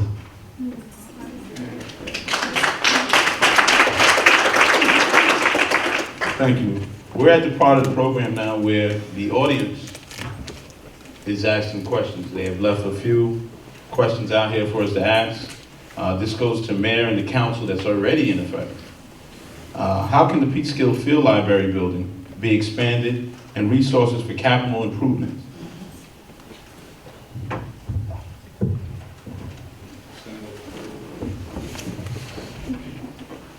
Could you repeat the question? Everybody, you can hear me? Am I loud enough? Yes. How can the Peekskill Field Library rebuilding be expanded and resources for capital improvements? You mean the building itself be expanded? Yes. Why just build it bigger, Either condemn the building next to it and take the land and make it bigger, or build out into the plaza on the corner of Nelson and Main. That's how you do it. I mean, I don't know any other way to expand the building, but that costs money, and I don't know that they need more space. It's the building is underutilized in my opinion now. There's two rooms. There's a large room downstairs where we had some college classes, and we have a large room upstairs. So maybe I don't understand the question. But. capital improvements. I don't know, the building's beautiful. It's a great building. It's old, but it's not in bad shape at all.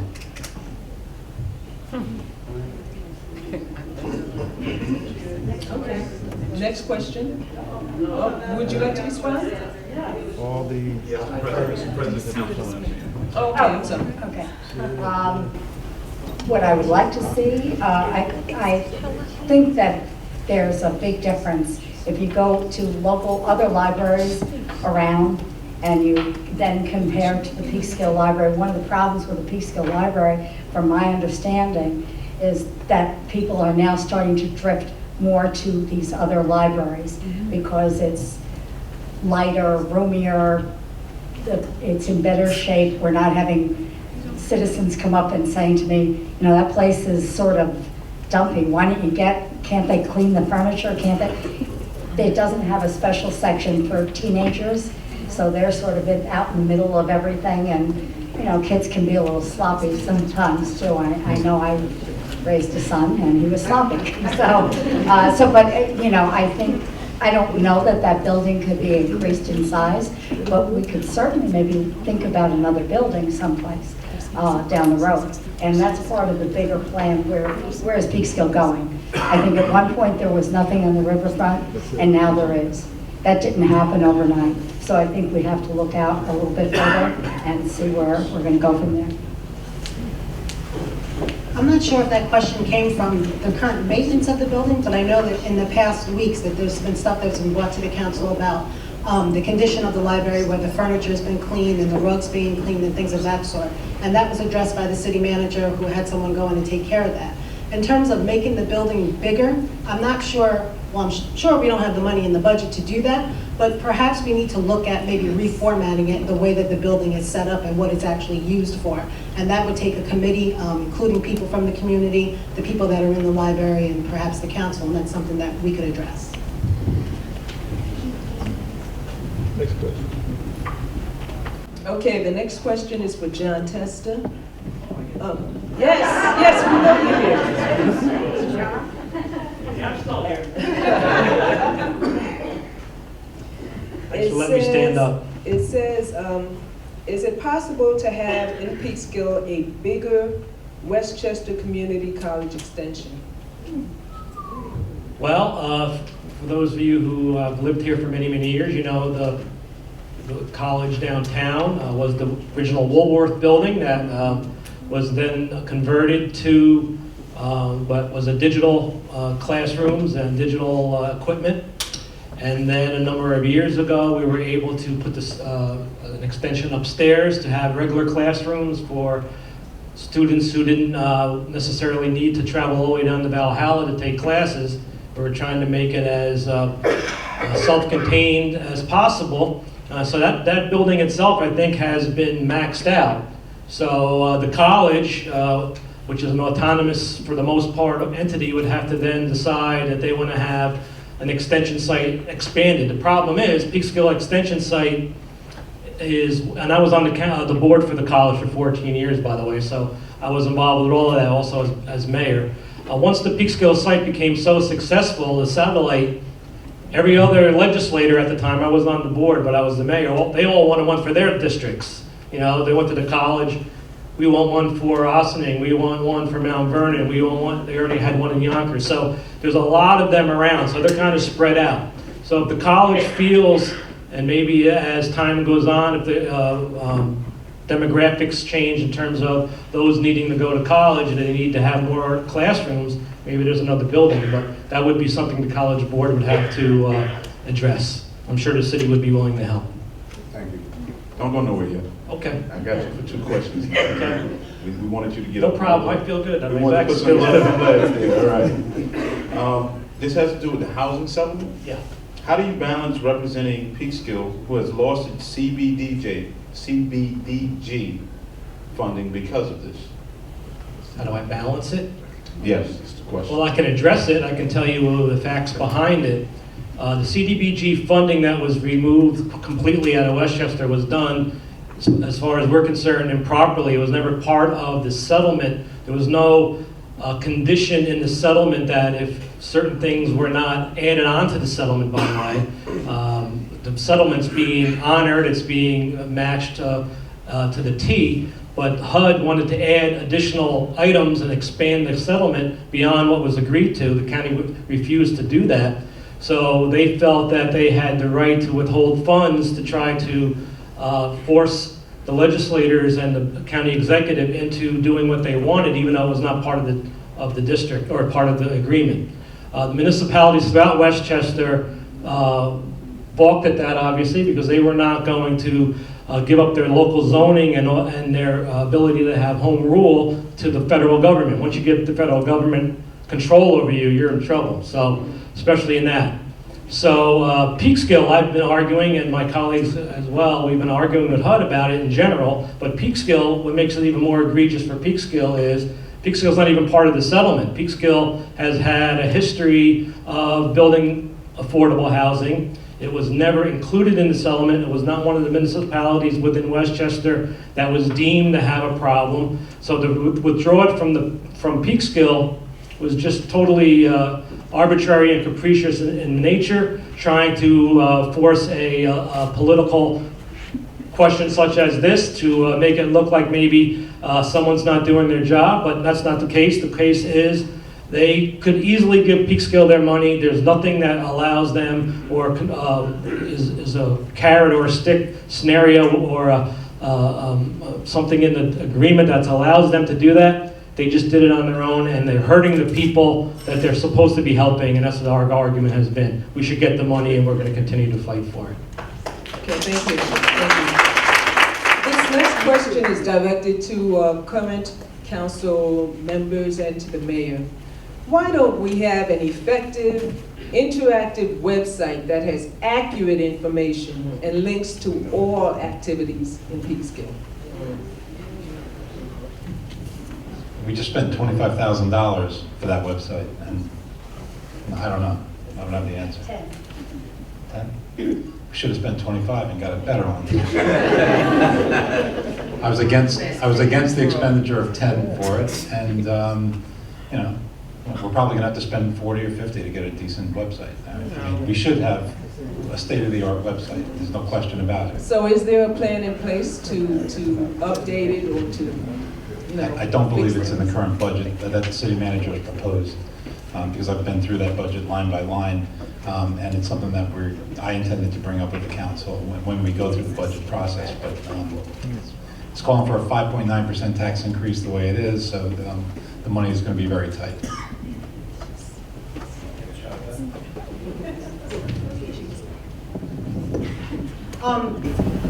You're right. When you put a system in place, you get what you pay for. So it was a system that was, when it was done, I don't know if it was 10,000, 15,000, I'm not sure what the amount was, but it was what was in the budget, and that's what we got. Every day we get complaints about being interactive and not being interactive. When our new finance comptroller came on, that was one of the things that she talked about, that she felt that it was very necessary that we become tech savvy. So that's something that we have discussed. We discussed it in budget. It's a way of trying to find to do it, because it would cut costs. People need to be able to buy their parking permits online. You need to be able to register your kids online for camp. You need to be able to pay all sorts of things online. So it's something we're looking at. Budget is not in stone. Could be something that we could talk about, but we have to find the money for it. Next question. This is for all candidates and present officials. It's a two-part question. What are the plans regarding the development of the Peekskill waterfront? One. And what plans do you have to provide an increase in job opportunities in the city of Peekskill? Everybody rush to it now. Well, I think I've already alluded what I'd like to see at the waterfront. I'm in favor of mixed use. I'm in favor of 2 to 3 floors of commercial development, particularly across Railroad to Water Street, Railroad from Requa to Hudson, double it back, do the same thing across Water Street, go on over to Lower South Street, and if we can get some kind of industry in there, that's the kind of thing we want to do. If we have to offer incentives to get them in here, then we offer incentives. If we can get second floors of business space to tech-type businesses, Those are the kind of jobs we'd really like to have, okay? We do need to increase employment if we can in the city, and obviously this is a major goal.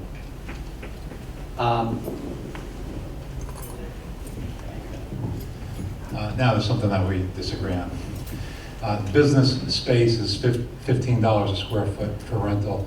Residential is 25 to 30. Nobody's going to build business space, 2 or 3 stories of business property overlooking water. That's not. If you drive down to Tarrytown, Sleepy Hollow, you have $1 million condos, and that's what people want on the waterfront, and that's what pays the taxes.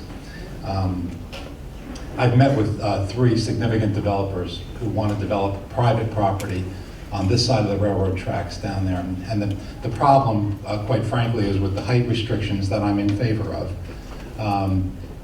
We need parking.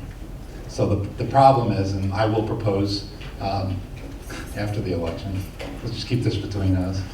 We need a major parking garage down at the railroad station. There's no reason, and the developers that we've spoke to, we need a private-public partnership to bring parking to that area. We need a 300-car parking garage. And I spoke to one developer who's very progressive, who said if you think a little bigger and bite the bullet and go 500 to 600 spaces, then you will spur the development of the private property, because they won't have to worry about, under the code, they need to be self-contained with parking. And they can't go down because of the water level. So they have to go a level of parking or a level of commercial, then some parking and some residential on the top for the view. So if you build it, then you can sell those spots specifically for those particular, you're gonna just spur like a domino effect, all the areas that are public property now, if we have a parking garage. And the spot to do it, and we've looked at all the spots, the main spot to do it would be the parking garage next to the brewery, across the street from the bakery, right up against the wall of Route 9, 5 levels high.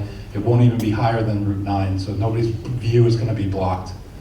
And that's the way of the future. That will spur the economic activity down there. That's a very good answer. One of the things that I think the audience, where is the compromise? Both of you gave very good answers in very, very different directions. But you have to understand something. The citizens here in Peekskill are no longer looking for one way or the other. We're looking for a compromise. We're looking for our taxes to be stabilized. We're looking for everything to benefit us as citizens. So no more just going against each other, but bringing together and coming together to a common solution. And I think that's what Peekskill wants right now. Well, the common sense solution and the reality of the law is, the zoning code, is that the private property owners, and I talked to Goldfarb, and I've talked to Ginsburg, and they're the major property owners down there, across the street from Susan's, and all of the Ginsburg property, which is directly right across the street from the railroad station. He's building a beautiful project right across the street from the railroad station in Ossining. And there, he's next to an oil tank that's higher than his building and a prison. And nobody said a residential property could go there. And it's a beautiful project. I urge people to get down there and do it. But the problem in Peekskill is parking. We need parking. We have people parking up Lower South Street, in the day. So we build it, they will come. Triple, double, quadruple the number of parking spaces. You'll get more people from Yorktown and Cortland coming here to Peekskill. It's only 50 minutes, the express train into the city. And that will spur the economic activity and allow the housing to be built when you can sell those spots. Whether it's commercial development or residential development, they're going to need parking. And so I think it is a compromise. When you know what the problem is, then you'll have to address how to fix it. And the problem down there is parking, pure and simple, whether it's commercial or residential. You want this one? Going back to what you said, compromise is really important. I think if you look at a lot of our meetings, you see a lot of silliness going on, but I have to tell you that when we sit in the meeting, there is compromise on our council. We know that it's for the betterment of our taxpayers, and that's what we're working for. Parking is an issue down there. Whether it's 5 stories or 3 stories, it's the matter of getting the right developer there to do the parking, and then making this an area that is vital to the waterfront. So when we say we want mixed use, we want things that are done on the waterfront. So maybe a kayak rental. It could be marine time stores, but something that ties our waterfront in together. And we do have to find an establishment for parking. It's hard today for people who work in the city, people who want to just go into the city, it's difficult to park. It would help alleviate some of our parking issues that we have uptown as well. So there is compromise, so I do have to agree with the mayor. And our LWRP, that's the other thing. Our LWRP is working, and that is a plan that shows what is viable at our waterfront. And our waterfront goes from the waterfront all the way up Central Avenue. So it's not just that one area down there. So it is stuff that is in the work, but again, these are meetings that you should be coming out to and hearing about what's going on in our area. I just want to add about the LWRP. We've had several public meetings, and that's where the public gets a chance to come in and see the work that the consultants have been doing on developing the local waterfront revitalization plan, which is really like a blueprint for the entire riverfront area.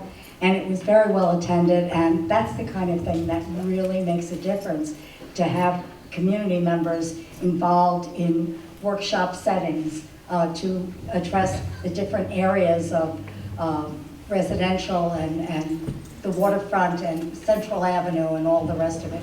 So, yeah, and that will eventually result in zoning, perhaps zoning changes, which will lay the groundwork for whatever can be developed. They'll have to be in conformity. Ladies and gentlemen, the LWRP has been put together by a nonpartisan committee. And what they've called for is pretty much close to what I said earlier. I'm right on board with that nonpartisan committee, which calls for the parking garage on the corner of Railroad and Requa. And it makes sense. If we're going to lay out a lot of money for a parking garage, ladies and gentlemen, we got to get those customers back from Cortland, because they all left us to go park at Cortland right now.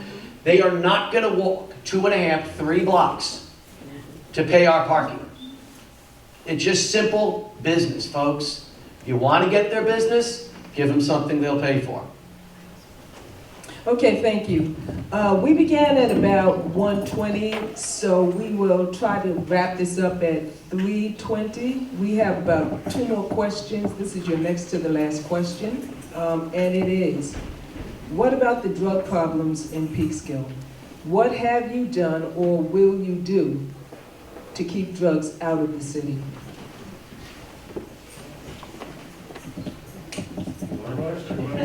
Be quiet. Not an easy problem to solve. But I think a lot of it comes back to our youth. Okay? And so we need to fix what's going on with them. That means collaborating with the school district. But it also means going further back. You know, I was speaking to the athletic director at the schools, and he said, you know, we're offering these programs and these kids aren't coming into the programs. If we're going to fix the drug problem, we need to help those kids out, get them into programs, keep them active, keep their lives busy, and do some job training or some community service. But these things have to happen. For that to happen effectively, we need to reach back into the younger kids and get them into activities at younger ages, so when they get up to the high schools, they're going to be more involved.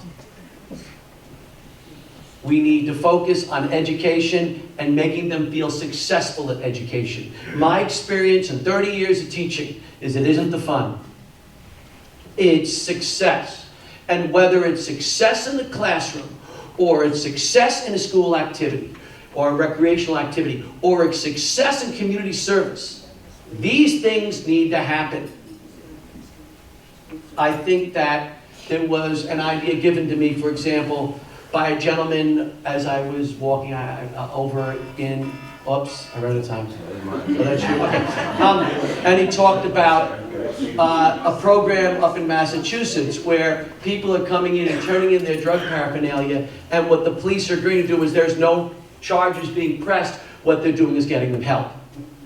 And so there are compromises. Do I have all the answers? No way. But will I sit down and look for them? Will I go to the police? Will I go to the community members and keep looking for them? Yes. And I'm begging for that. If I get elected, I beg you for the help. I agree with everything that Ken said. School, community. What he didn't say, and where it all starts, is in the family. And right here in the church. And it's just funny how some people think that the government has the answers to everything. But it starts in the family, and maybe it ends in the courtroom, and with the schools and the teachers and the programs in between. I agree with everything he said. He left out the most important, in my opinion, the most important component, which is family. Are we going to get closing statements or not? Yeah, you'll have the opportunity to do that too. This is the last question. Well, afternoon. This is the last question. I agree with both of them. They both made valid points about it. I also think it's a perception thing as well too. There are a lot of, especially the young adults, that believe that being high, I guess, or smoking is cool. You know, if we can find a way to channel our, I guess, energy into showing them, which I try to do, because I don't, you know, I'm cool and all that, but try to show them that there's other ways to be cool in this, in our community. Certain things doesn't define how cool you are, but they're misinformed. Like, their vision isn't, you know, we need more people like these people up here to be leaders for these children, you know, and to, you know, and I think that's one of the components that I do bring to the city council, is the people that are watching me, especially the young adults. They know I don't do that, and that's going to influence some of them. And then it starts all from there, and it just has this effect of just spreading it out. And I think that, of course, the family is one thing, and like Ken said, you know, we got to get them involved in more things after school, when school's out, because they said the 3 to 7 is the most important part of the day for some of these young adults. But also, as adults, if we see something, say something. You know, it's really not too difficult to help prevent these things from coming into our community. So I do think that the perception is one of the most important things, is changing their views of what's important and what's cool and what's not.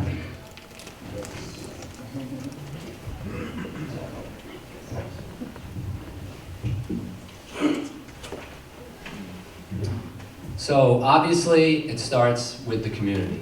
If the community is not involved, this behavior will still be tolerated. So a zero tolerance policy needs to be the approach. We need to say, no more, not on our streets, we're taking our neighborhoods back.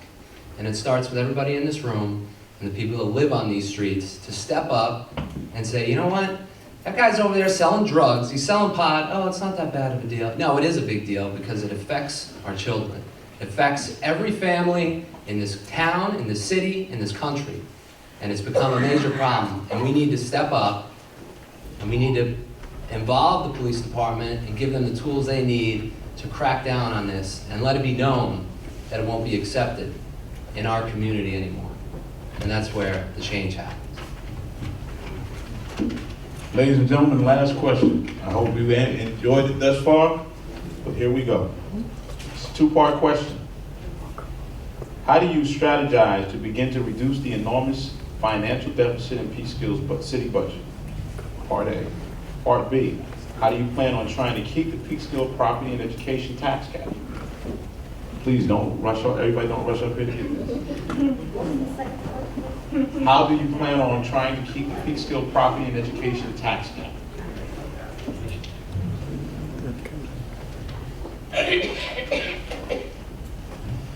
Well, I started out by saying the finances were the most important threat to the city, and I think that we've made good progress in turning the ship around by cutting that average $3 million a year deficit to 1.5 last year, and about 600,000 this year. That's the projection, at least. People say to you, how do you do that? How did you do that? You inherited a budget from the former administration, and the last budget I didn't vote in favor of. And we did that through the Catalina rules. I like to call them the Catalina rules because when I say them at the council meeting, invariably people agree with me. No studies. We're done studying. Kathy Talbot made reference to another study. Let's do a study for $125,000 to tell a private property owner what's best for his property. I think that's wrong. I think it's short-sighted. It's a waste of money. Let's do a $175,000 study to see what we should do with Fleischman's Pier. That's great if we were Scarsdale and we had $150,000, $175,000 to just blow anytime we felt like it. We don't have the money to stop the studies. Stop the consultants. We don't need them. We have staff, we have a city engineer, he has a degree, we have a planner that has a degree, we have a director of economic development. Let's get their opinion and stop with the consultants. Stop with the lawsuits. We've had over 35 lawsuits in the previous 6 years before I took office. We have not been sued once as a result of any action taken by the mayor or the council, and I'm proud of that. Lastly, no outside counsels. We have a city attorney. We pay about $120,000 a year on this contract that we have now, and we have a deputy city attorney who we pay, I don't know what we pay her, under $100,000. Let them work. You know, I've had my years when I'm really busy in my law practice and when we're really slow. And if they work for the city of Peekskill, hopefully they'll be busy, but hopefully they won't be busy being sued. But let's not hire these outside $500, $350 an hour law firms. Keep it in, that's how we balance, that's how we got to those low numbers. And that's the report card that I'll give you.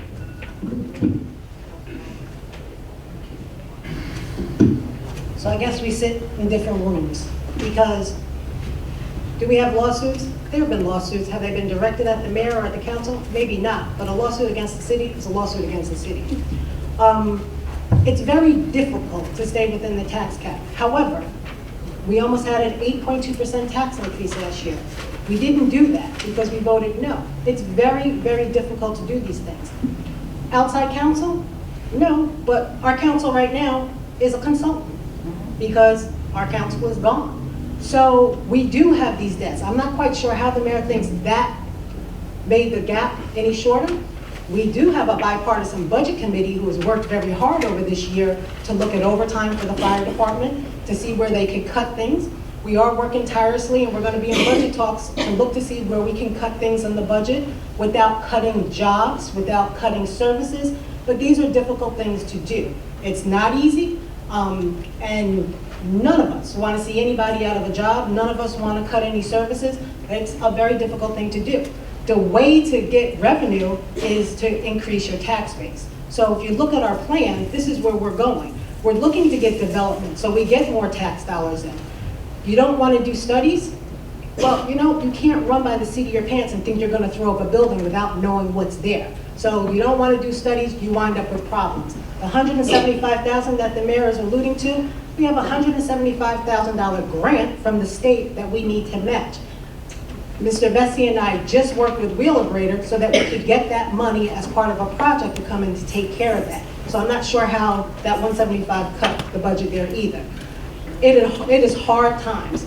People can't afford tax increases, so we have to sit back and really look at what the needs are, and doing it with budget committees and trying to figure out what services we can and cannot do is the only way to do it, and to increase our tax base by getting development into the city.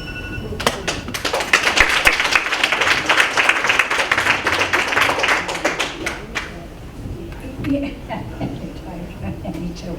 I think Vivian pretty much said it all. Look, it's election season and people will tell you just about anything. But the fact of the matter is, we do use consultants. We go after matching funds like we just did for the pier.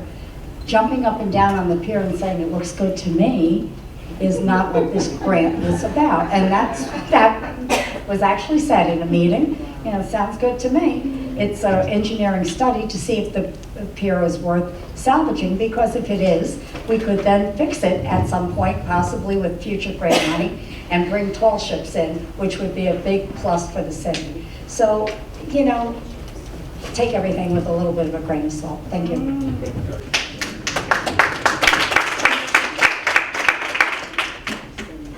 So last I checked, we're all New York State residents here. So even though the state is going to pay for a study, we're all paying for that study.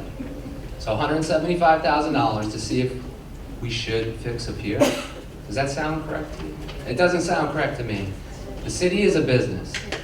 We have a $37 million budget. Of that $37 million, $20 million is revenue. Set aside from that 37, $20 million is revenue. So this is a business. We didn't manage this city properly. $15 million is tax revenue. So when we go and have a study to see what we should do with a pier and spend $175,000, I ask you, what would you do with that $175,000? Pay off your mortgage? Pay off your debt? Or just continue to spend on things that we don't need to waste money on? I want my child to be safe on the pier, though. Absolutely. The pier is safe right now. In regards to large ships coming into that port, that requires dredging, which requires permits from the Army Corps of Engineers, and people have been trying to do that for a very long time. So it's not going to happen by spending $175,000 on a pier. When we're concerned with protecting employees' jobs at the city right now, and if we have to make these drastic budget cuts because we cannot afford to operate anymore, and cut people's jobs and their livelihood and hurt their family, we want to spend money on a pier. It doesn't make any sense to me, and I plan to make changes with that. Thank you very much.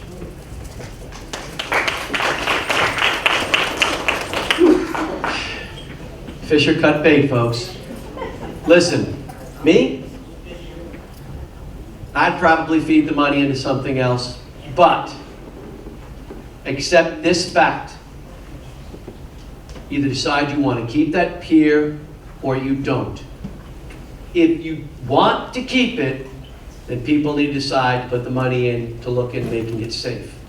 We can't afford to have people walking on a pier where they might get hurt, and we will face a lawsuit that is insane.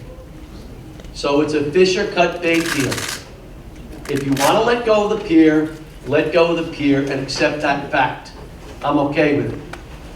How do we cut our budget? By accepting the first fact of life when it comes to cities and towns. The old model is broken. We can no longer function entirely independently. And it is time to look to other communities to share costs if we can. Also, I think Vivian nailed it. We have to grow our commercial base. But I respect the people who've managed to keep your taxes to about 6% over the last 3 years. Because during the height of the economy in the early year, in this early decade, or in the previous decade, over 3 years, taxes went up 29%. When the economy was popping, folks, 29%. Now, you can criticize them for playing your budget tight, and they have. It took real courage, and it was painful. But if you want to keep your taxes under control, and you want to trust somebody who's going to manage your money as tight as possible, you've done that. All right, we're coming to the end here. At this point, we will give you 1 minute for a closing statement. We're trying to stay within our time frame. I'm quite sure you have many other obligations after this. So we're going to begin with the mayor candidates. And Mayor, your word. Thank you. I want to thank you all for listening to this. The $175,000 grant is not to make the pier safe for your kids to walk on. And it's a match. We got a $175,000 grant if we put another $175,000 to study the pier. So it's twice as bad as Mr. Fitzgerald said. But in any event, we didn't match. So in any event, I want to thank you. I think we have a 2-year record of actually cutting that budget deficit gap to a workable number. And next year, with a reasonable budget, we will have a balanced budget for the first time in 8 years. That's my prediction. As to staying within the tax cap, we deferred pension costs for 3 years in a row, 2013, 14, and 15. And now we're facing mandatory repayments on that. The mandatory repayments on what we didn't pay is equal to about 3% of that 5.9% cap. Check it out, call the controller and ask her yourself. So I don't know about staying within that cap. I want to thank you all. If you look at the record, look at the optimism in the city, and look at the developments that are now here, I don't think there's much of a choice, and I thank you for your support.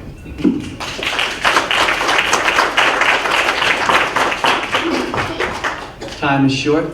Ladies and gentlemen, I believe that the community is ready to work together.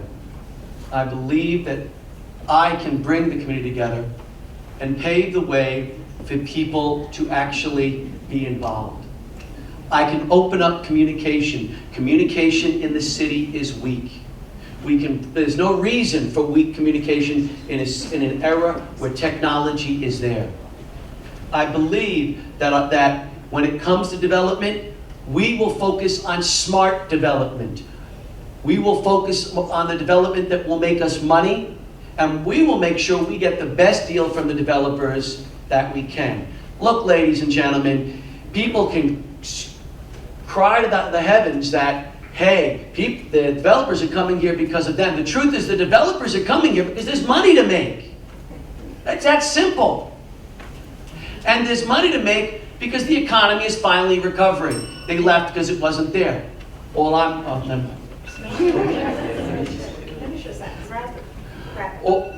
I'm saying is, let's get the best deal we can for Peekskill.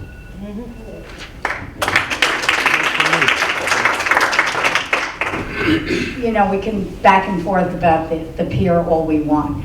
All I'm saying is there was grants on both sides of that $175,000. This wasn't coming out of, do we pay our staff or do we pay for the pier? This was grant money we're talking about. And usually the grant money, just like the grant money for the, it was a match, you're right, but where do we get it from?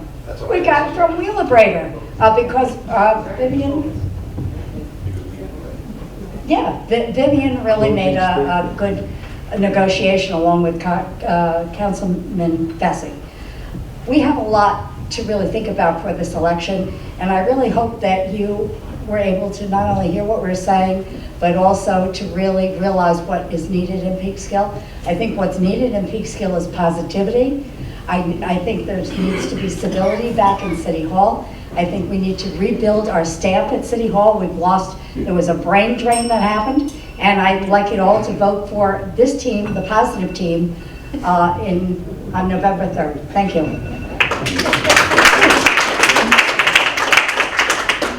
I'd just like to say thank you to the Black Women's Caucus, to Mount Lebanon, to Mount Olivet, and to the NAACP for sponsoring this. You've heard a lot of information here today. I hope you will go home and digest it and think about who you want in your office and who's going to work best for your city. I hope that will be me. I'm devoted to Peekskill. I'm here to help you. Go out, talk to people, let us know what you really want, and support us. Thank you.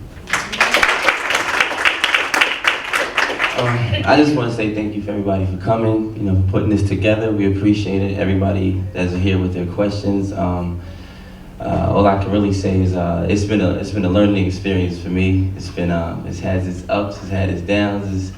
It's been really interesting. But I will say that when you do choose who you want to vote for, just keep in mind that we have to learn how to work together regardless. So just when we look at the different priorities that we all have, we have to have somewhat of a balance, because one person can't take on everything. I can't tell you everything that Ken can probably tell you, just like, Tina probably can't tell you everything that Catalina can probably tell you. So it's just a matter of making sure we have a good balance. So when you choose who you're going to vote for, just make sure that you have that in mind. And regardless, I think we're all going to still do what we can for the city. So that's all I have to say.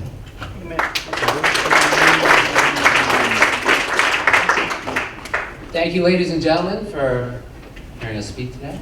I would like to say that I myself have watched many plans come before the prior administration for developing the waterfront, and that was shut down, and now it's coming back. And you seem to hear the same ideas being presented during election cycle, and then nothing actually happens. So I can't wait to hopefully get into this seat and make a difference for this city. Every day at work, we get in a room, we get together, we brainstorm, synergy, get projects completed. This city needs to be managed properly so all of its residents benefit. To speak to what Ken was saying, the communication is there with all the members of this community. We're out there making things happen and doing what's right for our city. And now we just need people that are on the council to listen to that. And I look forward to serving everybody. Thank you very much.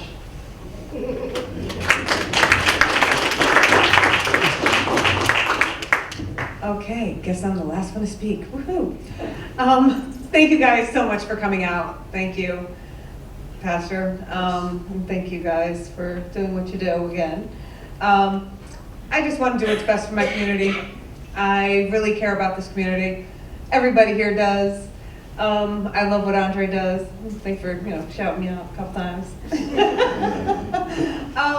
But no, I worked in the finance office, like I said. I do think I have some good knowledge of how municipal accounting works, and not just regular public accounting. It is very different.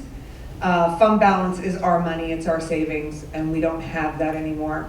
So right now we have to get that together. We do need private people coming in with money. I definitely think I'm on a great team that actually has a lot of people that are interested, and I think they have the communication with these people, and that's why I want to be with them. Please vote for me November 3rd. Thank you very much. Have a blessed day.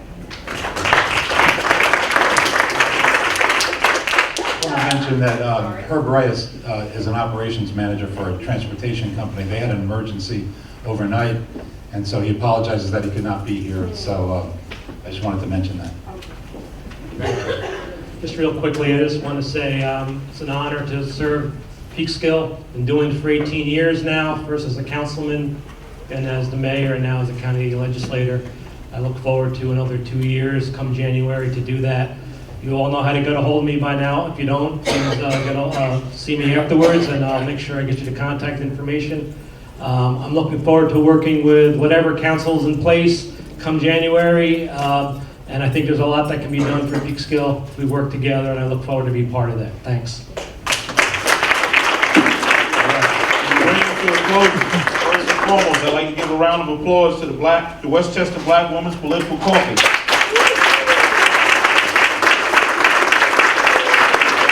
Everybody, lift it up. Give them a hand. Next, I'd like to give a round of applause to our candidates.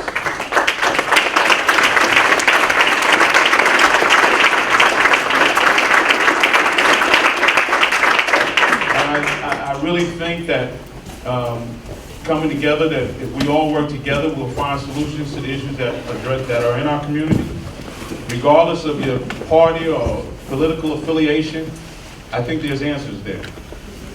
And I think that the people in the community have to come out and support, regardless of what it is, but we need to come to common ground in addressing the issues in our community.